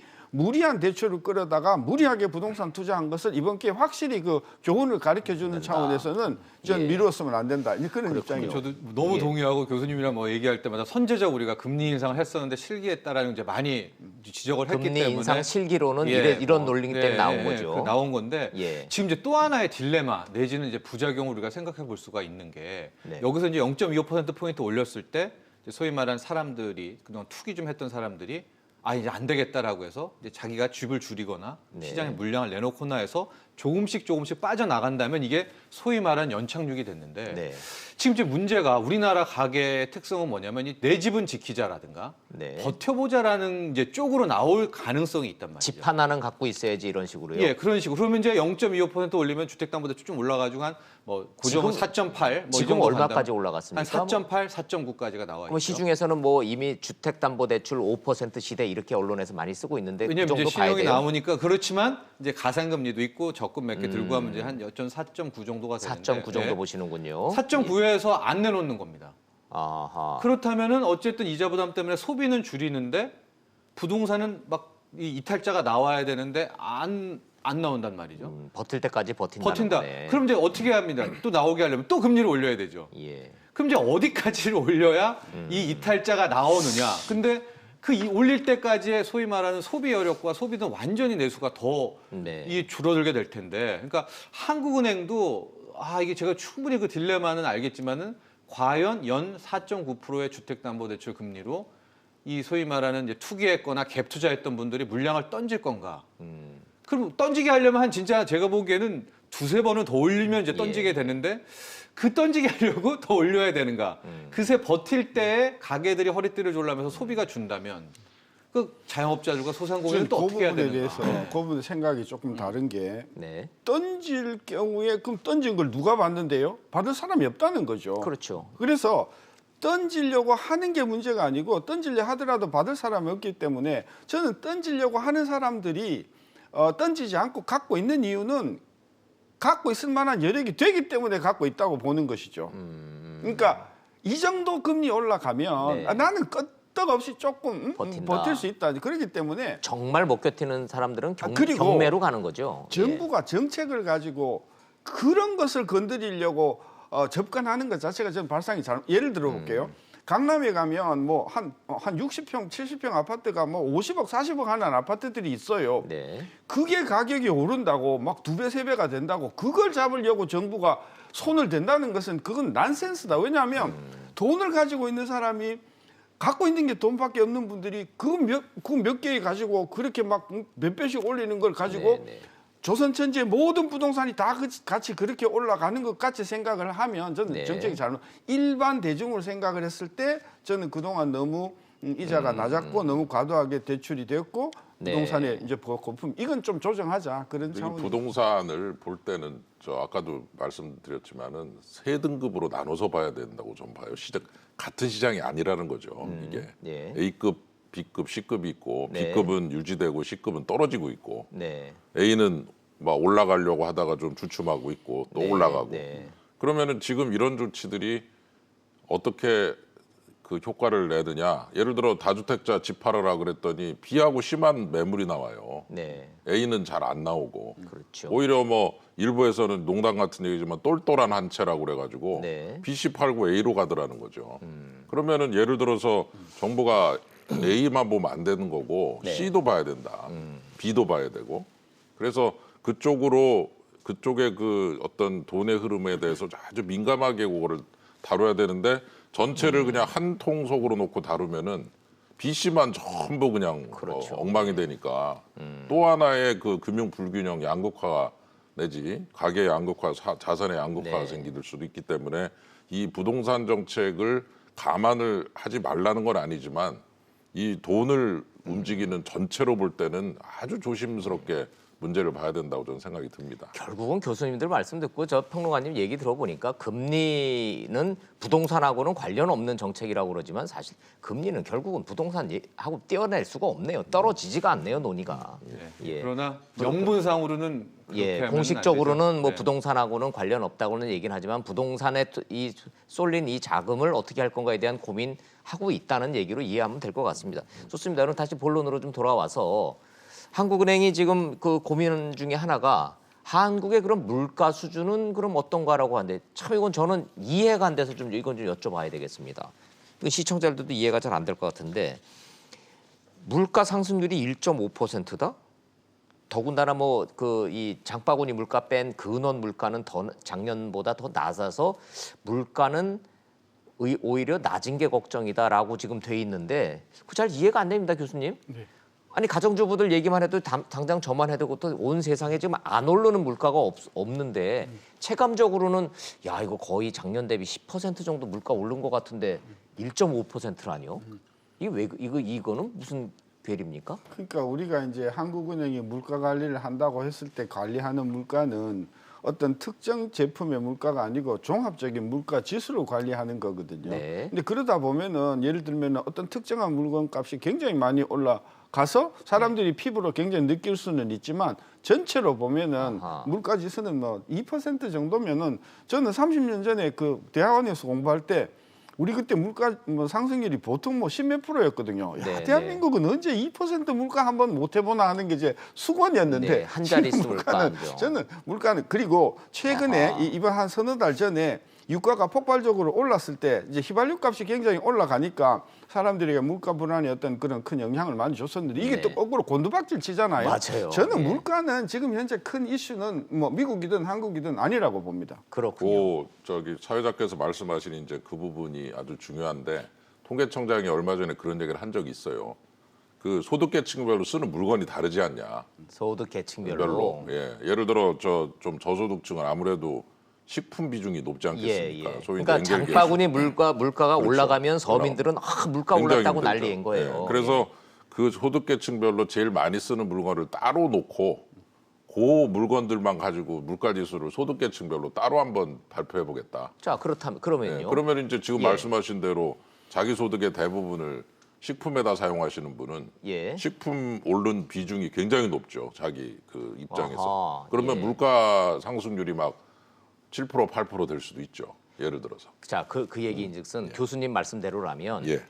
서민층으로 갈수록 당장 하루하루 시장 가서 이 장바구니 물가에 민감하니까 민감하죠. 그게 올라가서 물가가 많이 올랐다고 느끼는 분들은 서민층일 가능성이 높고 그런 경우 많죠. 부유층으로 올라갈수록 물가가 안정됐다라고 느낄 가능성이 크다는 말씀이죠. 그런 면도 있는 게 물가지수 이제 저 아까 물가지수 말씀하셨는데 그거 계산할 때 물건이 거의 한 몇백 개의 물건을 놓고서 평균치를 계산하거든요. 네. 그럼 나는 고정이 요만큼만 쓰는데 예, 전체 평균을 갖다가 제시하니까 그러네요. 전체 평균은 2%다. 예. 그러나 내가 쓰는 거는 5% 10%일 수 있는 거죠. 그걸 내가 다 쓰질 않으니까. 그래서 제가 볼 때는 통계청장이 얘기하신 대로 소득 계층별로 쓰는 물건이 다르다. 그러면은 예를 들어 뭐 고소득층은 좀 뭐 공산품 중에 좀 약간 비싼 거를 고가품을 쓸 수 네, 있는데 네. 고가품은 안 올랐다. 그냥 네. 비싼 상태 그대로 있다. 그러면 물가가 안정돼 있는 거고 서민층은 고가품 안 쓰는데 식품이 2배로 올랐다. 그러면은 뭐 어마어마하게 그러니까 느끼는 거죠. 올라간 걸로 느끼겠네요. 느끼죠. 그래서 저는 그 계층별 물가 이게 꼭 나쁜 뜻이 아니고 네. 거꾸로 한번 이런 것들도 저기 아하. 그 개발을 해서 솔직하게 현재 상황을 국민들께 보여주는 것도 네. 중요하다고 생각이 듭니다. 저는 제가 개인적으로 사과하고 감자는 뭐 거의 매일 먹어야 할 정도로 이제 직접 민감한 사세요? 사람. 교수님이 가서 직접 제가 사세요? 제가 직접 사는 편인데 예, 금년에 사과값이 엄청 떨어졌어요. 그래요? 네. 어. 그래서 이 세상에 사과값이 부사값이 이렇게 싸졌구나. 네. 보니까 작년에 작황이 너무 좋아. 금년에 작황이 너무 좋아가지고. 그거 다 창고에 있다 나오는 거예요. 그렇죠. 그래서 예. 굉장히 저장 사과들이니까. 그다음에 감자는요. 굉장히 올랐다가 또 굉장히 빠른 속도로 지금 떨어지고 있거든요. 의외로 교수님은 장을 직접 많이 보시는 직접 모양입니다. 그래서 예. 저는 이게 농산물 아까 그래 저소득층이 직접 정하는 그 많이 쓰시는 물건에 대해서는 높은 것도 문제지만요. 높은 건 반드시 떨어지게 돼 있어요. 아하, 보면 예, 따라서 예. 이런 부분에 대해서는 사람들이 올라간 것은 내일에 콱 박혀버리지만 빠지면 또 까먹거든요. 그래서 그런 이 면도 부분은 있군요. 저는 가격을 국가가 좀 안정시키는 것이 정말 중요하다. 저는 그런 관점에서 농수산물 예. 가격 안정 대책이 참 중요하죠. 그 예측하기도 어렵고. 예. 뭐 물가 짧게 정리해드리면은 예. 물가라는 소비자 물가가 있고 우리가 근원 물가라는 게 예, 있어요. 그거 좀 여쭤보려고 예. 그랬어요. 그게 좀 어려워서 그렇죠. 시청자 여러분들이 좀 설명을 좀 해드려야 그러니까 될것 근원 같아요. 물가라는 거는 뭐냐? 우리가 석유류 제품은 무조건 써야 되잖아요. 그뭐 그다음에 비싸든 먹거리도 싸든 써야 돼요. 먹거리도 예, 써야 예. 되거든요. 예. 그렇기 때문에 석유류하고 먹거리는 실은 가격 변동에 대한 왜곡이 큰 거예요. 그래서 근원 물가는 그 두 개의 제품을 빼고 이제 보는 겁니다. 그래서 그걸 빼고 보는 근원 물가는 지금 보면은 0.9%인데 편차가 소비자 크네요. 물가는 2%까지 올랐잖아요. 왜냐? 지금은 꺾였지만은 상반기까지 국제 유가가 어마어마하게 올랐고요. 네. 그다음에 농산물 가격 지수부터 밥상 물가가 어마어마하게 올랐기 때문에 소비자 물가가 이제 나온 건데 그렇기 때문에 아까 신 교수님도 얘기를 했지만 중앙은행 입장에서는 그 석유류하고 먹거리는 워낙 볼레타일이 그러니까 변동성이 큽니다. 네. 그 통화 정책을 할 때는 그거는 약간 좀 덜 반영하고 네. 근원 물가라는 거에 더 포커스를 맞추기 때문에 실은 한국은행, 중앙은행 입장에서는 이게 물가가 오른 거는 맞지만 이게 네. 특정 제품 석유류가 끌어올려서 올린 거기 때문에 아하. 그 먹거리가 끌어올리기 때문에 아직까지는 이제 인플레가 아니다라는 이제 그런 예, 얘기들을 예. 많이 하는 것이고 저 소비자 물가에도 2%밖에 안 올라서 그것도 못 믿겠다라는 것은 네. 이제 가중치 때문에 그렇습니다. 그러니까 어느 정도 그 상품 종목군이 베스켓이 많은데 네. 바로 계산을 뭐 기하급수적으로 내는 게 아니라 좀 더 많이 쓰는 거에 가중치를 많이 주는데 서비스 네. 가격이 한 70% 비중이고 그렇죠. 예. 그다음에 그 생활 그 물건들은 한 예. 30%니까 서비스 가격이 굉장히 소비자 물가 모든 물가에는 서비스 가격, 용역비, 인건비가 녹아 들어가 있기 때문에 인건비가 올라가면은 물가가 올라갈 수밖에 그렇죠. 없다라고 게다가 지표가 예, 잡히는 우리가 거예요. 가중치를 높였던 전세금 같은 경우가 최근 2년에는 또 안정화가 됐단 말이죠. 아하, 전세금도 물가 그 지표에 들어가요. 예, 근데 가중치 되게 높여놨어요. 왜냐하면 최근에 한 6년간 너무 올랐기 때문에 예. 막 주장을 해서 전세금 비중 높여야 된다라고 했는데 아하. 가중치를 높여놨는데 이게 또 안정화되니까 네. 왜곡이 나왔고 자녀 학원비도 처음엔 되게 작았는데 뭐 2010년, 9년에 막 다 학부모들이 일어났죠. 네. 지금 자녀 학원비가 얼마나 큰데 그래서 가중치를 높여놨거든요. 근데 최근에 또 보내면 알겠지만 또 학원가가 치열한 경쟁 속에서 아직도 비싸긴 하지만 교육비 증가율은 떨어지고 증가율은 있습니다. 또 떨어지는군요. 그러면서 이제 왜곡들이 나오고 있는. 그러네요. 그러니까 물가 통계가 좀 어렵습니다. 예, 물가 통계에 담긴 미스테리 시청자 여러분들 설명해드리고 있습니다. 딴 거는 몰라도 저는 하나는 깨달은 건 있습니다. 아, 계층별로 봤을 때 물가로만 놓고 기준으로만 놓고 보면 우리 집은 서민 계층이 맞다. 우리 어머니하고 제 아내가 물가가 올랐다고 막 주장을 하는 걸로 보면은 교수님 설명대로라면 서민이기 때문에 그렇습니다. 그런 거예요. 시청자 여러분들이 물가가 많이 올랐다고 느끼시면은 아, 나는 서민인가 보다. 이렇게 생각하시면 될 것 같습니다. 자, 이거 설명이 되네요. 말씀을 들어보니까. 그런데 물가 얘기를 하다 보니까 결국은 이제 경기 전망을 안 할 수가 없는데 월급 빼고는 다 올랐다는 거 아니에요, 지금? 근데 내가 쓸 돈은 줄어든다는 거고 나가는 돈은 많아졌기 때문에 왜 내 통장에는 돈은 없고 먼지만 남고 쥐꼬리만 있을까? 이 얘기들. 자, 경기 전망은 왜 점점 나빠집니까? 이거는 너무 비관적으로 전망들을 하는 걸까요? 아니면은 실제로 이 좋아질 전망이 없는 겁니까? 교수님들은 어떻게 보세요? 지금 발표하고 있는 속속 나오고 있는 내년도 경제 성장률 전망치 저게 뭐 얼마나 의미가 있는지 모르겠습니다만은 한국은 뭐 2.6에서 최하는 2.3까지 지금 나오고 있습니다. 예, 무디스 그죠. 무디스 전망치는 2.3이죠. 네. 예를 들어 이제 저기에서 세계 전망치가 10월 달에 3.7인데요. 네. 또 우리나라의 그 대외경제정책연구원 키예프라고 하는 그 기관이 있습니다. 네. 거기에서는 그 11월 달에 세계 전체 전망치를 3.5로 또 줄여서 발표를 했어요. 그래서 제가 아니 지난달에 10월에 IMF가 3.7로 얘기했는데 키예프가 3.5로 얘기를 하는데 어떻게 된 거냐 그랬더니 그 발표 담당자께서 웃으면서 한 달이 지났지 않습니까? 아, 한 달 사이에. 한 달 사이에. 예. 네, 그래서 제가 아주 명언이라고 생각을 하고 있는데요. 그분의 말씀을 그대로 우리가 받아들인다면 한 달 갈수록 자꾸 전망치가 좀 나빠지고 있어요. 낮아지고 있다. 나빠지고 있죠. 예. 예를 들어 이제 또 우리 시진핑 주석과 또 트럼프 대통령이 만나서 무슨 얘기를 할지 모르겠지만 예. 두 분이 탱고를 부에노스아이레스에서 출지 예. 아니면은 뭐 서로 싸우고 으르렁거리다 얼굴을 붉지. 할지. 그거에 따라서 예. 완전히 또 이제 주가가 왔다 갔다 하고 경기 전망이 또 굉장히 바뀔 수 있기 때문에 예. 우리가 이제 어쩔 수 없이 대외 경제 상황에 의존할 수밖에 없는데 전체적으로 세계 경제가 일단 꺾인 것 같습니다. 아하. 네, 그래서 이제 그 꺾인 부분이 뭐 유럽도 꺾였고 일본도 예. 꺾였고 전반적으로 다 좀 내려가고 특히 중국이 굉장히 좀 심각합니다. 최근에 나온 숫자는 5.5%까지 나왔어요. 지금 저기. 6.4, 예, 6.2로 돼 6.2로 돼 있지만 있지 저게 않습니까? 5%대로 예, 떨어졌다. 5.5까지 나온 게 있어요. 그래서 이제 저렇게 되면은 대중국 수출이 25%니까 예. 뭐 이래저래 구역 상황 그다음에 중국 상황 전부 다 우리한테는 조금 예. 힘든 모습을 보여주고 있어서 그런 면에서 일단 대외 상황이 안 좋다는 것은 분명하다. 그런 것이 반영이 분명히 되고 있을 것이다. 이렇게 볼 수밖에 없다. 신세동 교수님 여러 차례 올해 제 기억에만 해도 세계 경제가 전체적으로 3%대 특히 미국이 4%대 더 이상 좋을 수 없는 호경기를 누리고 있는데 한국 경제만 2%대에서 안주하는 거는 이거는 역행하는 거다. 사실상 마이너스다라고 경고를 많이 하셨는데 이게 이제 그 좋았던 세계 경기, 미국 경기도 정점 찍고 내려가는 사이클로 봐야 되는 겁니까?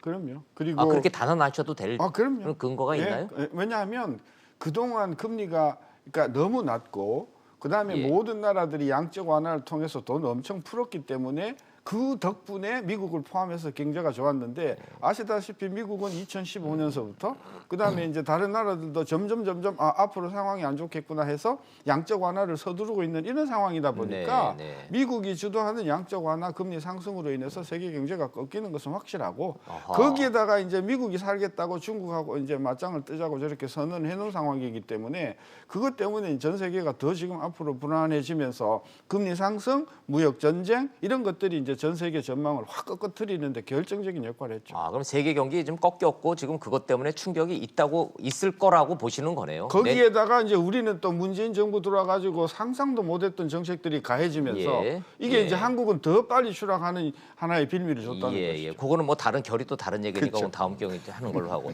정평로가님, 대한민국에서 제일 지구상에서 먼 나라가 아르헨티나, 칠레 그쪽 동네죠. 네, 그렇죠. 지구의 정반대. 반대에서 지금 문재인 찍으면 대통령도 나오죠. 가 계시고 네. 푸틴도 와 있고 그 트럼프 문제 사우디, 터키 다 와 있고요. 다 와 다 와 있는데 있고요. 네. 거기에서 뭐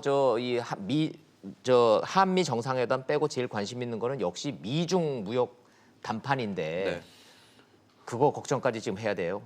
그게 해야 돼. 그게 제일 중요한 걱정. 제일 중요해요? 제일 중요한 걱정. 일단 세계 경제에서 내년도 있어서는. 한국 경제 걱정할 때 그거 먼저 제일 걱정하는군요. 그렇죠. 한국 경제 걱정에서도 그것과 좀 이따 설명한 설비 투자 이 두 가지 걱정을 좀 해야 될 것 설비 같습니다. 투자 좀 이따 하고 하고요. 미중 일단- 무역 갈등 네. 지금 트럼프 가기 전에 또 뭐라고 떠들었잖아요. 그렇죠. 예, 그 포석을 많이 깔죠.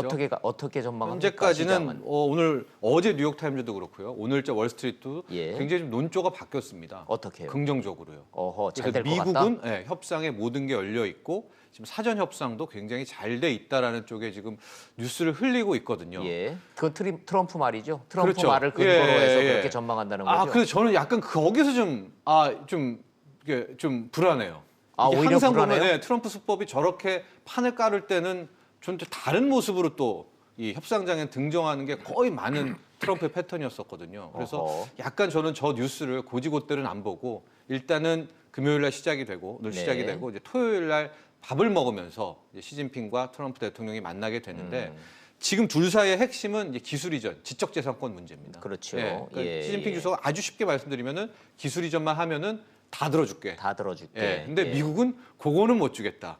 예, 그게 내가 너를 핵심적으로 제재할 그렇죠. 사안이야라고 해서 예. 실은 첨예한 갈등 부분이 있기는 합니다. 예, 예. 근데 이제 자. 이게 정말로 극적 타결이 돼서 우리 윤 교수님 말씀대로 탱고를 추면서 예. 된다면은 실은 대반전은 일어날 가능성은 있으나 이건 좀 우리가 뭐 비관도 낙관도 아닌 냉철하게 이제 지켜볼 대목이기도 한데요.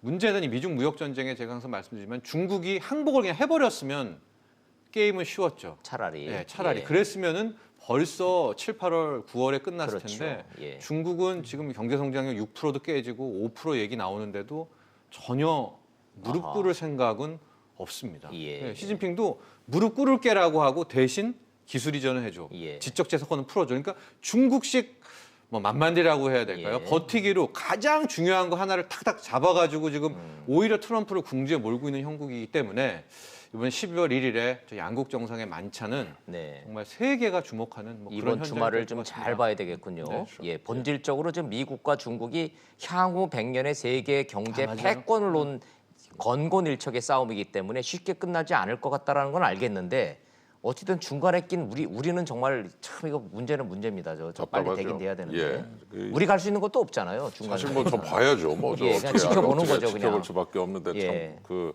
역시 그 고래 싸움에 새우등 터진다 뭐 이런 생각이 자꾸 나는 것이 예. 사실 저 사이버 도둑질이라고 표현하는 네. 이 기술 탈취가 참 오랫동안 계속됐는데 예. 중국은 거기에 대한 범죄 의식 자체도 없는 별로 나라고. 없이. 예. 예. 그래서 지금 뭐 심지어 그 미국의 대학에 있는 공자학원이라고 해서 그 중국에서 지원해서 만든 그 기구들 그런 거 설치한 대학은 이제 연방에서 정부에서 지원 안 하겠다. 그게 막 전부 이- 해킹 전문가들 예, 앉아 해킹 있으니까요. 양성하고 그다음에 예. 사람들이 왔다가 가고 또 취직해갖고 빼가고 예. 머릿속에 넣어 갖고 가는 걸 어떻게 막겠습니까? 그렇죠. 그래서 이제 그런 것들이 처음에는 부드럽게 진행되다가 막 광범위하게 진행되고 제조업 2025 그래서 드디어 모든 최고의 분야에서 자기들이 1등으로 올라서겠다 이런 비전까지 나오니까 네.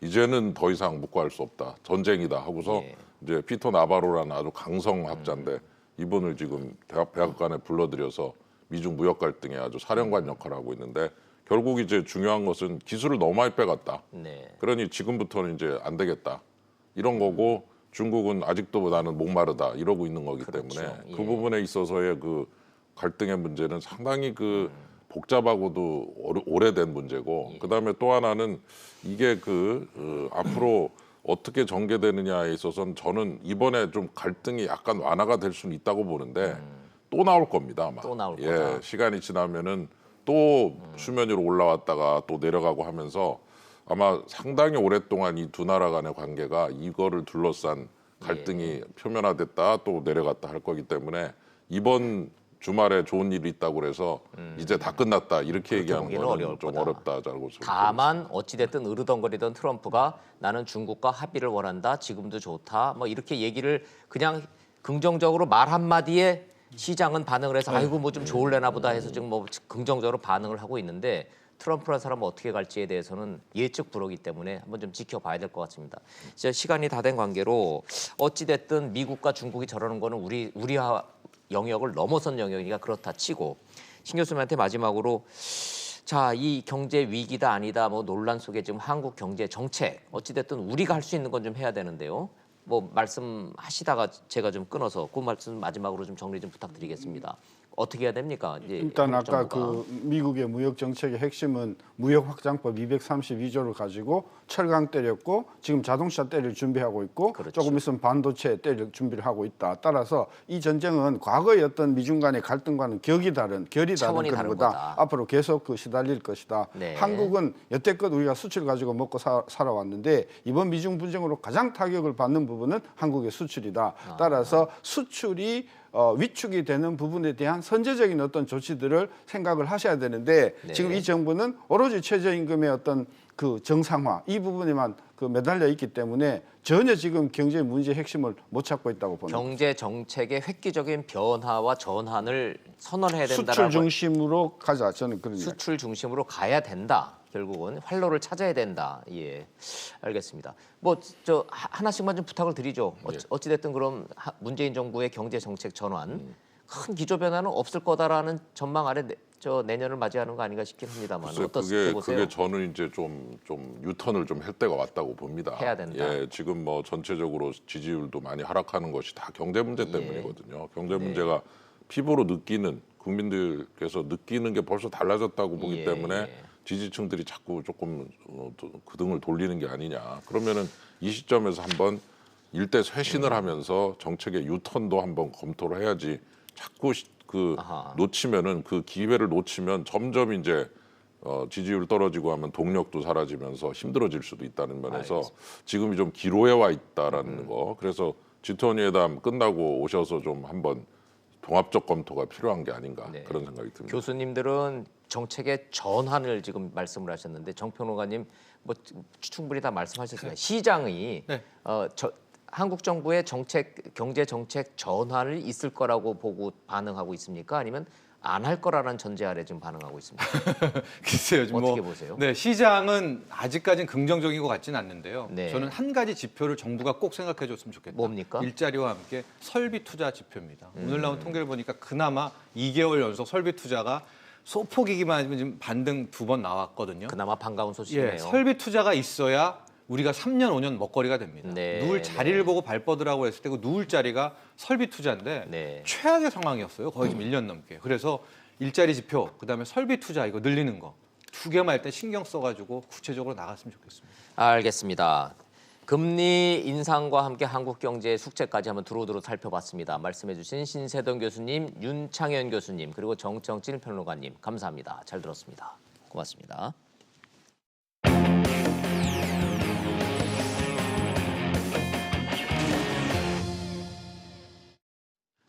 청와대 민정수석실의 특별감찰반이라는 게 있습니다. 여기에 한 20명 정도 있는데요. 모두 싹 다 바뀌었습니다. 뭐가 문제가 됐는지 청와대 위기의식이 대단합니다.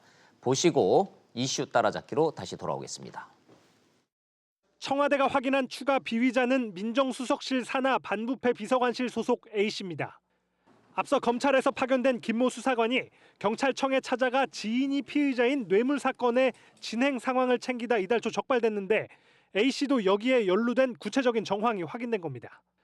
조국 민정수석은 이런 사실을 임종석 비서실장에게 보고한 뒤 A씨에 대한 파견 해제와 함께 특감반원 전원 교체를 건의했습니다. 임 실장이 이 건의를 승인하면서 특감반장을 포함한 10여 명의 직원이 전원 복귀 조치됐습니다. 사상 초유의 일입니다. 청와대는 비위 사실이 적발된 A씨 등에 대해선 해당 기관에 문서로 관련 내용을 통보할 계획입니다.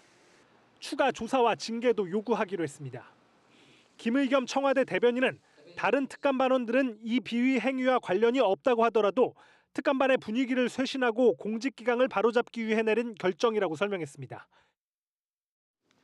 이슈 따라잡기 김지혜 변호사님 나오셨습니다. 어서 오십시오. 안녕하세요. 안녕하세요.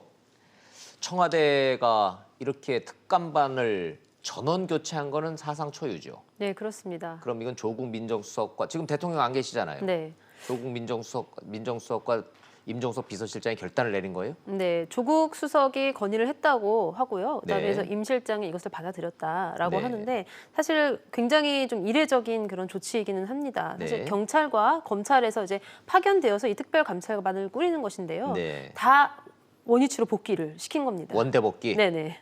그럼 거기 가서 징계 받아라 이렇게 되겠죠? 그냥 네, 원대 그렇죠. 복귀만 하는 건 아닐 거고. 네네. 자, 크게 보면은 어떤 비위입니까? 결정적으로. 네, 일단 가장 중요하게 취급된 것은요. 이 감찰반 직원 중에 한 명이 이제 경찰에 네. 지인이 뇌물 수사를 받는데 네. 청와대에서 마치 무슨 조사를 하는 것처럼 전화를 해서 이것저것 물어봤다는 그런 예. 혐의가 포착이 됐고요. 경찰청 특수수사과로 직접 찾아가서 물어봤다는 거 아니에요? 네. 그럼 옛날 같으면은 청와대에서 나왔다 그러면 아이고 여기 있습니다 그러고서 이겁니다라고 딱 내놓을 텐데 네네. 경찰이 말을 안 했대요 이번엔. 그리고 이제 여기에 이제 그 사람뿐만 아니라 또 다른 사람도 한 명 더 연관되어 있는 것으로 알려져 아하, 있고요. 네. 그리고 또 한 가지는 이제 뭐 주중에 어떤 그런 골프를 하거나 아니면 네. 굉장히 고가의 어떤 유흥 접대를 받았다 이런 내용까지 있습니다. 이제 아직 그건 의혹이죠. 예, 이거에 대해서는 이제 청와대는 주중 골프는 아니었다라고 부인을 하고 있지만 이제 예. 일부 보도에서는 그렇게 보도가 되었고요.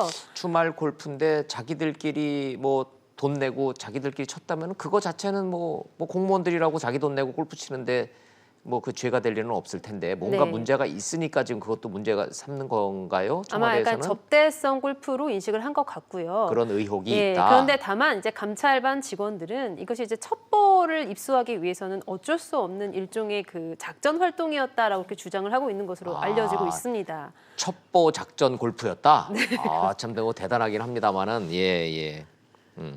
어찌 됐든 청와대에서는 이거 뭔가 부적절한 처신이다 이렇게 보는 모양이네요. 네, 굉장히 좀 심각하게 보고 있는 것 같고요. 그 최근에 불거진 그 의전 비서관의 어떤 음주운전 문제라든지 네. 아니면 음주 폭행 또 사건도 있지 않았습니까? 네. 이제 이런 여러 가지 직원들의 불미스러운 일들 때문에 결과적으로는 이것들이 지지율에도 좀 영향을 미치는 것이 아닌가라는 위기 의식이 작용을 했던 것 같고요. 청와대는 그런 위기 의식을 갖고 있는 예. 모양이에요. 게다가 약간 좀 전 정권과 비교되는 어떤 특이점이라는 것이 이 윤리성, 그다음에 예. 도덕적인 그런 부분인데 이런 부분에 있어서 이제 우리가 조금 후퇴하는 모습을 보여서는 절대 안 된다. 되겠다라는 그런 의식 때문에 이런 조치를 강행한 것이 아닌가 싶습니다. 아하. 그럼 이분들은 이제 원대 복귀되면 거기에서 이제 진상 규명하고 거기에서 처벌받게 되나요? 네, 아마 그렇게 될것 검찰은 같습니다. 대검에서 경찰은 경찰에서 네. 그렇군요. 예.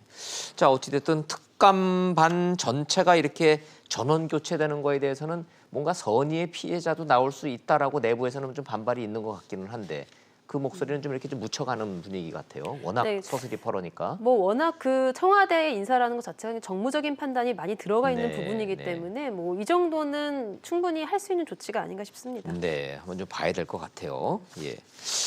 어제 그제 한유총에서 계속 그 예고를 하더니 결국 집회 열었네요. 네, 그렇습니다. 뭐 집단행동하지 않겠다고 하더니 결국은 열었는데요. 네. 이제 그 과정에서 한유총이 학부모들한테 공문을 돌려 굉장히 논란이 되고 있습니다. 어떤 공문을 그 공문에는 일단은 한유총 이제 총연합회 쪽에서는 학부모 2명 이상을 동원해라라는 그런 공문을 이제 각 유치원에 보내고 네. 그래서 그 유치원 원장들은 어떻게 했냐면 학부모들한테 혹시 집회에 같이 참여해 줄 수 있는 학부모가 있는지를 네. 확인하는 그런 내용의 가정통신문을 또 돌렸습니다. 예. 네, 그래서 결과적으로 집회에 이제 한유총이 추산하기로는 한 1만 명, 예. 경찰이 추산하기로는 한 3천여 명 정도가 지금 모였는데 네. 이제 모여서 나중에 이제 보니까 거기에는 사실은 이런 집회 내용에 이제 제대로 알지 못하는 그런 일반 교사라든지 아니면은 뭐 좀 친인척, 강제성 시비가 좀 있군요. 네, 그렇죠. 예. 친인척, 뭐 혹은 그냥 정말 학부모들 이렇게 참여한 것들도 확인이 되었기 때문에 이제 좀 굉장히 논란이 되고 있습니다. 자, 그럼 요거는 요 문제는 우리 국민들 입장에서 정말 이해관계 없는 객관적인 국민 입장에서 제가 질문을 좀 몇 개를 좀 드릴게요. 네. 뭐 강제성 동원 여부는 그건 본질적인 문제가 아니니까 옆으로 빼고 네. 박용진 3법이 통과가 되면 우리 전원 폐원할 수 있다라고 하는 저 얘기에서 현실적으로 폐원이 가능합니까?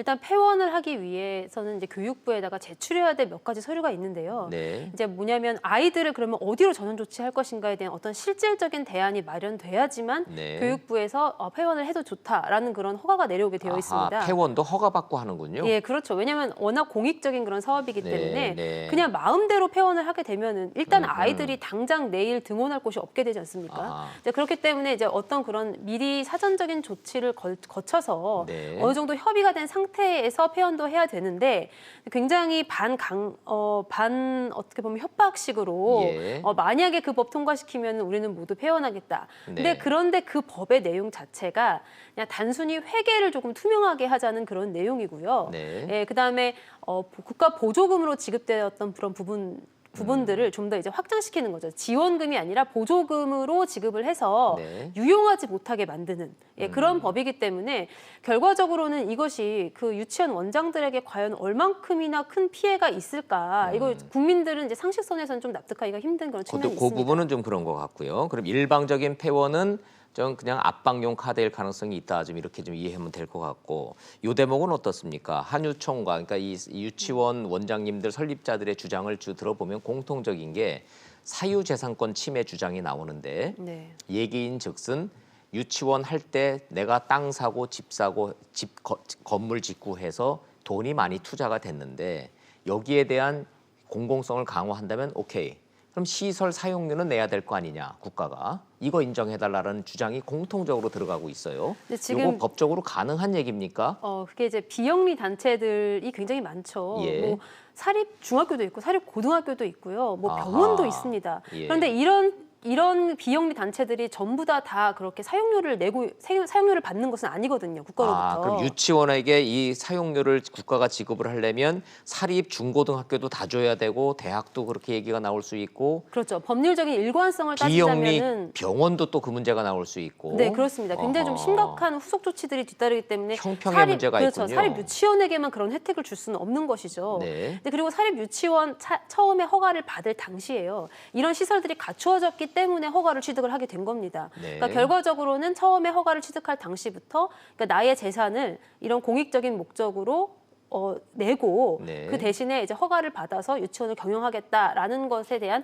합의가 이루어져서 결국에는 이게 시작이 된 것이거든요. 근데 네. 이제 와서 회계 규정을 투명하게 하느니 차라리 그러면은 폐원해 버리겠다. 네. 뭐 내 사유 재산에 대한 사용료를 내놔라. 이렇게 이야기하는 것은 조금 굉장히 이기적인 그런 마음가짐이 아닌가 이런 생각이 뭐 그런 들어요. 비난이 있습니다만은 박용진 3법에 대해서 자유한국당이 별도 법안 내서 병합 심사하고자 할 때도 요 문제에 대해서 지금 이 정리가 잘 안 됐기 때문에 지금 법안이 제출이 안 되고 있다며요. 네. 이 사유재산권 문제는 본질적으로 이 탄생을 할 때 이게 개인 사업자냐 교육 사업자냐에 대한 애매한 경계선상이 있기 때문에 이건 법적으로도 계속 논란이 되고 있는 것 같습니다. 약간 법이 제대로 지금 체계가 안 갖춰져 있는 것은 그건 사실이거든요. 네. 이제 그런데 이런 거예요. 만약에 그러면 굉장히 유치원 원장이 경영을 잘해서 많은 수의 유치원생들을 모집을 했고 그래서 네. 경영 결과 많은 수익이 남았다. 그럼 이 수익을 어떻게 처리할 것이냐? 네. 그러니까 정당하게 월급으로 가져가면 된다는 거예요. 네. 이제 그것이 아니고 이거를 남는 부분을 조금씩 자기의 이제 사적인 그런 이익을 추구하느라 빼서 쓰니까 그게 문제가 되는 거거든요. 근데 그렇게 빼서 쓰는 그런 수익 중에는 일부 국가의 지원금이나 보조금이 들어간 부분도 있기 때문에 네. 조금 이것은 합리적이지 못한 것이 아닌가 이런 지적이 계속 있어 온 것이고요. 네. 이제 대신에 이런 것들을 정비함에 있어서는 정확히 어떤 부분이 죄가 되는지를 명확히 규정을 해야지만 그 다음부터 똑같은 일이 반복되지 않을 것 아닌가. 네. 지금까지는 사실은 그냥 개인 사업자 취급을 하면서 방치해둔 측면도 있거든요. 그렇기 네. 때문에 이제 무조건 지금까지의 그런 잘못을 유치원 원장들의 책임으로만 돌리는 것은 약간 어폐가 있긴 합니다. 네, 전체를 비리 집단으로 매물려서 폐원조차도 맘대로 못하게 하는 게 자본주의 국가냐 뭐 이런 주장들을 좀 하고 있어서 어찌됐든 이거는 좀 법으로 좀 이 절충점을 찾아야 되는데 현재로서는 뭐 민주당 안과 자유한국당이 내는 안 자체가 지금 불투명하기 때문에 현재로서는 앞이 잘 안 보여요. 네, 이제 굉장히 첨예하게 이해가 대립되는 부분이고 다음 달에는 처리가 될 가능성이 있습니까? 이게 좀 법률적으로도 굉장히 논쟁이 큰 부분이기 논쟁이 때문에 크다. 좀 네. 오래 걸리지 않을까 그렇게 더 오래 갈 있습니다. 거로 보시네요. 네, 그렇죠. 근데 어허. 그렇게 되면은 그 과정에서 이 갈등 사이에 끼어 있는 거 결국은 예, 학부모들과 어찌됐든 유치원생들이거든요. 학부모와 네. 아이들이 피해 보는 일은 없도록 한번 좀 묘안을 좀 찾아야 될 것 네, 같습니다. 되도록 빨리 처리돼야 될 것 알겠습니다. 같습니다. 예. 야, 요거 좀 또 하나 이제 논란거리 국회 얘기 하나만 좀 더 해보고 가죠. 네. 윤창호법이 결국 국회 통과했는데 네. 이 처벌 규정이 좀 이 하한선이 완화된 거에 대해서는 여전히 아쉬움이 남다. 아니다. 네. 법의 형평상 이게 그 정도는 맞는 거다. 자, 요 얘기를 시청자들이 좀 이해하기 쉽게 네. 음주 운전을 살인에 준해서 처벌하자. 그거 자체가 그렇게 힘든 명제였습니까? 그러니까 그 전까지 음주운전은요 업무상 과실치사죄로 그렇게 처벌이 됐습니다. 과실치사였죠. 예. 과실치사의 경우에는 사실은 그 하한이 5년, 그러니까 상한이 5년이었고 5년 이하의 징역이었어요. 네, 과실치사니까. 그렇기 때문에 이제 굉장히 과실범으로서 가볍게 처벌되던 그런 범죄였는데 집행유예가 가능해서 음주운전으로 사망 사고를 내도 결국은 집행유예로 풀려 나오더라. 그렇죠. 여기에 대한 워낙 형량이 작기 때문에 집행유예를 아하. 풀려나는 비율도 그만큼 높아지게 되는 거죠. 맞아요. 그런데 이제 이거를요 거의 고의범으로 취급해서 개정이 된 건 맞습니다. 네. 이제 그런데 최소 형량을 원래 처음에는 5년 이상으로 5년부터 무기징역 사이로 하자라고 하는 것이 밑에 원안이었는데. 하한이 3년으로 내려왔어요. 자, 그 대목을 좀 설명을 좀 부탁드릴게요. 3년과 5년의 차이가 뭡니까? 어떤 점에서 형평이 안 맞는다는 자, 거예요? 어떤 거냐면 원래 우리 집행유예를 할 때요. 네. 3년 이하의 징역의 경우에만 집행유예가 가능합니다. 그거예요. 예. 바로. 예, 근데 시청자 여러분들이 만약에 그 대목을 그렇죠. 이제 아시면 될 것 같아요. 하한이 네. 5년이라고 하면요. 판사가 장량 감경을 해서 2년 6개월로 깎아야지만 집행유예가 가능해지고요. 3년 밑으로 무조건 내려야 그렇죠. 집행유예가 되는 건데. 네, 장량 감경이라는 예. 그 부분이 반드시 그거를 들어가야지만 감량이라 그래요. 네, 감경, 네, 장량 감경이라고. 감경이라고 네, 하는데 네. 반드시 그 부분이 있어야지만 집행유예가 가능해지고 3년일 경우에는 장량 감경 없이도 그냥 집행유예가 가능합니다. 맞아요. 예, 그렇기 때문에 집행유예를 가능하게 하느냐 못하느냐 이 차원에서는 약간의 좀 차이가 크긴 합니다. 이제 그런데 3년으로 내린 이유가 이제 국회는 이렇게 해명하고 있어요. 우리가 이제 상해치사, 네. 그러니까 원래는 다치게만 할 목적이었는데 사망의 결과가 발생한 그런 네. 경우는 고의범이죠. 그렇죠. 상해 자체는. 네. 그다음에 또 하나는 유기치사 이런 경우 네. 위험에 처한 사람을 그냥 그대로 내버려둬서 네. 죽게 만드는 그런 경우가 3년 이상이에요. 예. 그렇기 때문에 음주운전의 경우가 상해치사나 유기치사보다 더 높게 하기는 약간 조금 법 체계상 부정합하지 않느냐. 아하. 왜냐하면 이제 음주치사가 있더라도 그 사이에 좀 많은 스토리가 있을 수 있거든요. 네. 그래서 어떤 경우는 좀 억울한 경우도 있을 수 있기 때문에 이제 그런 경우까지 참작할 것을 예비적으로 가정을 해서 네. 결국은 3년에 맞춘 것으로 그렇게 지금 이야기를 하고 있습니다. 변호사로서 그 이 5년이 3년으로 내려간 거는 합리적인 결정입니까? 아니면 좀 아쉬운 대목입니까? 개인적으로. 저는 의견을 이제 묻는다면. 법조인이다 보니까 다른 법과의 형평성상은 형평성을 좀 3년이 보는군요. 결국은 어쩔 수 없는 선택이 아니었나 싶습니다. 꼭 미국을 기준으로 삼을 일은 아닙니다만은 미국의 경우에는 음주 운전 사망 사고는 2급 살인죄가 적용되는 걸로 상식으로 알고 있는데 네. 뭐 미국은 그런 법의 형평성 의식이 부족해서 그랬을까요? 근데 약간 우리나라랑 좀 법체가 좀 다르고요. 일단은 저희는 좀 독일 쪽의 대륙법계를 취하고 있잖아요. 아하, 또 그렇게 가니까 또 어려워지네요. 대륙법계 같은 경우에는 이제 굉장히 그런 고의성, 그러니까 네. 그 행위 당시에 어떤 이 의도를 네. 굉장히 중요하게 생각을 합니다. 네. 근데 그게 아니라 이제 영미법계 같은 경우에는 약간 결과를 좀 더 중시하는 네. 그런 경향이 있어요. 이제 그렇기 때문에 결과적으로 이런 결과가 발생했다면 책임을 져야 된다라는 의식이 좀 큰 편이고요. 대륙법, 영미법 이렇게 가니까 어려워서 안 되겠네. 패스. 네, 통과. 그렇게 가고 네네. 어찌됐든 음주운전 하지 맙시다 이런 얘기예요. 네, 취지는. 그렇습니다. 그렇죠. 음주운전해서 멀쩡한 사람 다치게 하고 죽게 하고 하는 이 행위는 우리가 원천적으로 근절해보자 이런 네. 논란이었었다는 점. 핵심은 그거였잖아요. 예, 그렇습니다. 그렇죠? 예, 음주운전 하지 마십시다. 이제 하여튼 이런 얘기입니다. 예. 잠시 뒤에 이주열 한국은행 총재가 오늘 금리 인상에 대한 설명을 좀 할 예정입니다.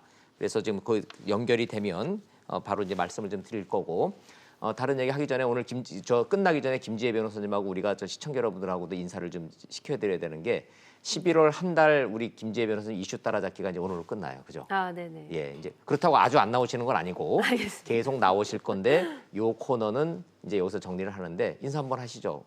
이슈 따라잡기로 시청자들의 많은 사랑을 받으셨습니다. 아 그런가요? 그럼요. 많은 사랑 받았어요. 예. 저한테도 네. 우리 김지혜 변호사님 계속 나오게 해달라는 요청이 많았었습니다, 사실. 어쨌든 이슈 따라잡기를 통해서 저도 되게 많은 걸 공부하고 배울 수 있었던 기회가 됐었던 네, 것 같습니다. 그래서 젊은 법조인으로서 법 조목을 조목조목 설명해 주는 거는 저도 개인적으로는 아주 반갑고 좋았습니다. 아 감사합니다. 예, 네. 예. 뭐 앞으로도 계속해서 이 사회적 이슈에 계속 저도 따라잡으려고 예, 예. 많은 노력을 기울여야 될 것 같고요. 같은 변호사라도 같은 법을 바라보는 시각이 다 다르다라는 것도 시청자들한테는 신선한 충격이고요. 신선한 변화입니다. 원래 그것도. 그렇습니다. 원래 법이라는 것 자체가 사회적으로 굉장히 분화되어 있는 여러 가지 예. 의견에 대한 어떤 합의점을 찾는 과정에서 생겨나는 네. 것이기 때문에 당연히 이제 그 법 하나를 두고도 여러 가지 측면이 있을 수 있고 계속해서 네. 법조문의 해석에 대한 논란은 끊이지 않고 있는 것이거든요. 그렇게 말씀하시니까 생각난 김에 하나만 좀 더 여쭤볼게요. 네. 궁금하니까.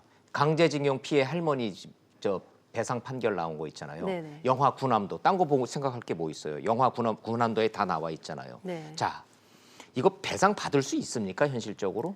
지금 일본의 반발이 장난이 아닙니다. 그러니까요. 그래서 이거 외교 만약에 문제까지도 가고 있잖아요. 그러니까 미쓰비시 중공업 같은 경우에는 우리나라 기업들이랑 지금 활발히 거래를 하고 있어요. 예. 그렇기 때문에 만약에 우리나라 법원이 찾으면 네. 채권 압류 가능할 겁니다. 우리나라 기업 미쯔비시와 우리 회사와 합작을 해서 뭔가 하는 게 있으면 거기 지분을 걸어가지고 가압류를 해서 거기서 뺏어낼 가능성이 있어요. 네, 그렇죠. 법적으로. 근데 또 한 가지는 뭔가 채권 채무 관계가 있다고 하면은 미쓰비시에 줄 돈을 압류할 수도 있는 것이죠. 네. 그러니까 그런 것들 수단을 찾을 수는 있는데 만약에 그럴 경우에 네. 일본이 어떻게 이야기를 하고 있냐면은 그러면 우리도 일본 내에 있는 한국 기업들 재산을 동결하겠다라고 그렇게 나오고 있습니다. 아이고 그거는 우리가 예상하지 못했던 카드인데. 네, 그러니까 뭐냐면 국제법 위반이라고 우리를 비난하고 있어요. 예. 국제법 위반이기 때문에 그런 경우에는 상대방 국가가 가한 그런 손해에 대한 대응 조치가 가능하거든요. 네, 국제법상. 네. 그래서 그런 조치까지 강구하겠다라고 굉장히 완강하게 저항하고 있는 그런 상황이어서 예. 실제로 이것이 강제집행에까지 이르게 될 것인가는 굉장히 좀 험난하지 않나 이렇게 예상을 해봅니다. 갈 길이 멀군요. 네. 대법원 판결은 나왔지만. 그렇습니다. 예, 정의를 뒤늦게나마 실현된 거에 대해서는 환영할 만한 일인데 그 경제적 후폭풍과 한일 외교 관계, 경제 관계, 우리가 더 약자인 경제적 이 갑을 관계에 있어서는 예상치 못한 부작용도 분명히 있는 건 사실인 거예요. 법이라는 게 이렇게 동전의 앞뒷면이 있는 것 같아요. 네, 그렇습니다. 실감납니다. 예. 네, 특히 이런 판결 같은 역사적 경우에는 판결에 그렇죠. 대해서. 예. 국내법적 해석과 그다음에 또 실제로 현실 속에서의 적용 가능성 이런 것에서 끊임없이 갈등이 일어나는 그런 분야가 아닌가 싶습니다. 네, 좋습니다. 이런 게 다 하나하나 좀 해서 경제가 안 좋은데 이런 판결까지 나와서 이게 바람직한가라는 이런 그 조심스러운 그 전망들이 법적으로 보면은 어떻게들 젊은 변호사들은 어떻게 해석을 하세요? 그렇지만 물론 지금 경제가 어렵고 그래서 예. 한일 관계에 어떤 냉각이 올 수 있는 것도 사실이지만 하지만 조금 더 우리가 역사를 좀 멀리 좀 큰 스케일로 길게 봐야 된다 되는 이거죠. 것이 아닌가. 그래서 예.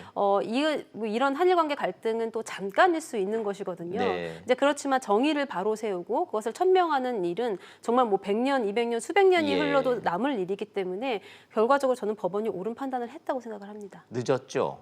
네, 그렇죠. 많이 보수 늦은 정권 것이 시절의 조금 더 대법원과 아쉬운 거죠. 네. 진보 정권 시절의 대법원이 이렇게 정반대의 차이가 나는 판결을 한다는 게 참 이게 놀라운 일이에요. 이것도 굉장히 비판 요소 중에 하나입니다. 알겠습니다. 자, 오늘 뭐 법적으로 여러 가지 얘기했고 오늘 김지혜 변호사님 11월의 마지막 날이기 때문에 감사의 마음 담아서 더욱더 즐겁게 얘기했습니다. 고맙습니다. 감사합니다. 이제 막 한국은행에서 이주열 하는 총재가 금리 인상에 대한 브리핑을 하고자 합니다. 자세한 얘기 한번 들어보시겠습니다. 현재 1.50%에서 1.75%로 인상하여 통화정책을 운용키로 했습니다. 배경을 간단히 설명드리겠습니다. 지난 10월 통화정책 방향 결정 회의 이후의 대외 여건을 보면 세계 경제는 대체로 양호한 성장 흐름을 유지하고 있는 것으로 판단됩니다. 주요 국별로 보면 먼저 미국은 고용과 소비가 호조를 이어가면서 견실한 성장세를 나타내었습니다. 유로 지역과 일본은 각각 자동차 관련 부재, 자연재해 등에 주로 기인하여 3, 4분기 성장이 일시 둔화되었습니다. 신흥국에서는 중국이 투자 둔화의 영향으로 3, 4분기 성장률이 6%대 중반으로 소폭 낮아졌으나 아세안 국가들은 꾸준한 성장세를 이어가고 있습니다. 국제금융시장을 보면 선진국에서는 기업 실적 둔화 우려로 주가와 금리가 하락하는 등 가격 변수가 높은 변동성을 나타내었습니다. 그러나 신흥국에서는 증권 투자 자금이 재유입되고 통화 가치가 상승하는 등 금융시장 불안이 다소 진정되는 모습을 보이고 있습니다. 국내 실물 경제는 설비와 건설 투자가 조정을 받고 있지만 소비가 완만한 증가세를 나타내고 수출도 양호한 흐름을 보이면서 잠재 성장률에서 크게 벗어나지 않는 성장세를 이어가고 있습니다.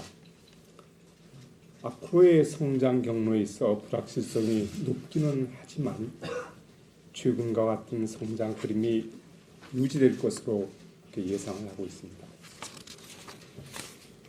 소비자 물가는 농산물 및 소비류 가격이 오름폭이 확대되면서 10월 상승률이 물가 목표 수준인 2%를 나타냈습니다.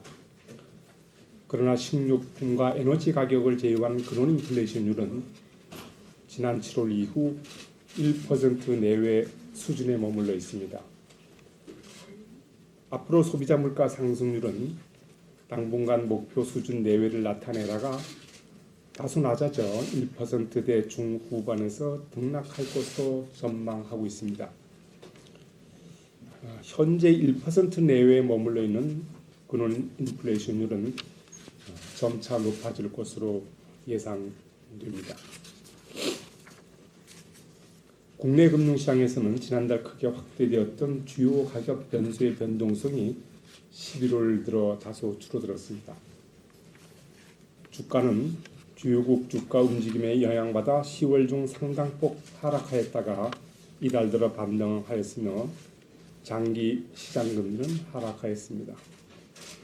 원달러 환율은 글로벌 주가 및 달러와 가치 움직임에 영향받아 등락을 거듭하였는데 지난번 금통위 회의 이후로 보면 소폭 하락하였습니다.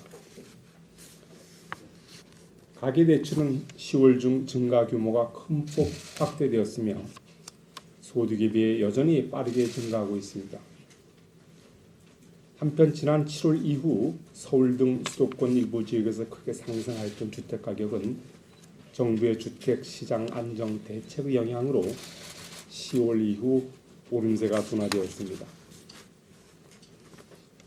오늘 금융통화위원회는 앞으로 우리 경제가 잠재 성장률 수준에서 크게 벗어나지 않는 성장세를 나타내고 물가 상승률도 물가 안정 목표에 가까운 수준에서 움직일 것으로 예상되는 점, 그리고 기준금리가 현 수준에서 계속 유지될 경우 금융 불균형 확대로 금융 안정 리스크가 커질 수 있다는 점을 고려할 때 통화정책의 완화 정도를 조정할 필요가 있다고 판단하여 기준금리를 0.25%포인트 인상하기로 결정하였습니다. 이번에 기준금리가 0.25%포인트 인상되었으나 통화정책 기조는 아직 완화적인 것으로 판단하고 있습니다. 향후 통화정책 방향과 관련하여서는 경기 및 물가 등 거시경제 상황과 금융 안정 상황을 함께 고려하면서 완화 정도의 추가 조정 여부를 판단해 나갈 계획입니다. 이 과정에서 이번 기준금리 인상의 효과 그리고 대외 불확실성 요인의 변화가 성장 및 물가에 미치는 영향 그리고 가계부채의 증가세 추이 등을 면밀히 점검해 나갈 것입니다. 오늘 한국은행 기준금리를 0.25%포인트 인상하기로 한 금통위의 결정에 대해서는 조동철 위원과 신인석 위원이 기준금리를 현 수준에서 유지하는 것이 바람직하다는 의견을 나타냈습니다. 지금부터 질문을 받겠습니다. 질문하실 때는 소속과 진영을 말씀해 주시면 감사하겠습니다. 네, 안녕하세요. 저는 한국뉴스 김지원 기자인데요. 전 세 가지 질문.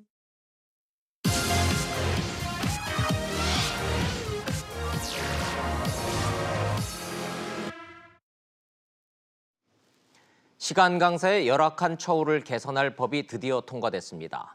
강사료 인상하고 4대 보험 적용하고 한마디로 정직원 고용입니다.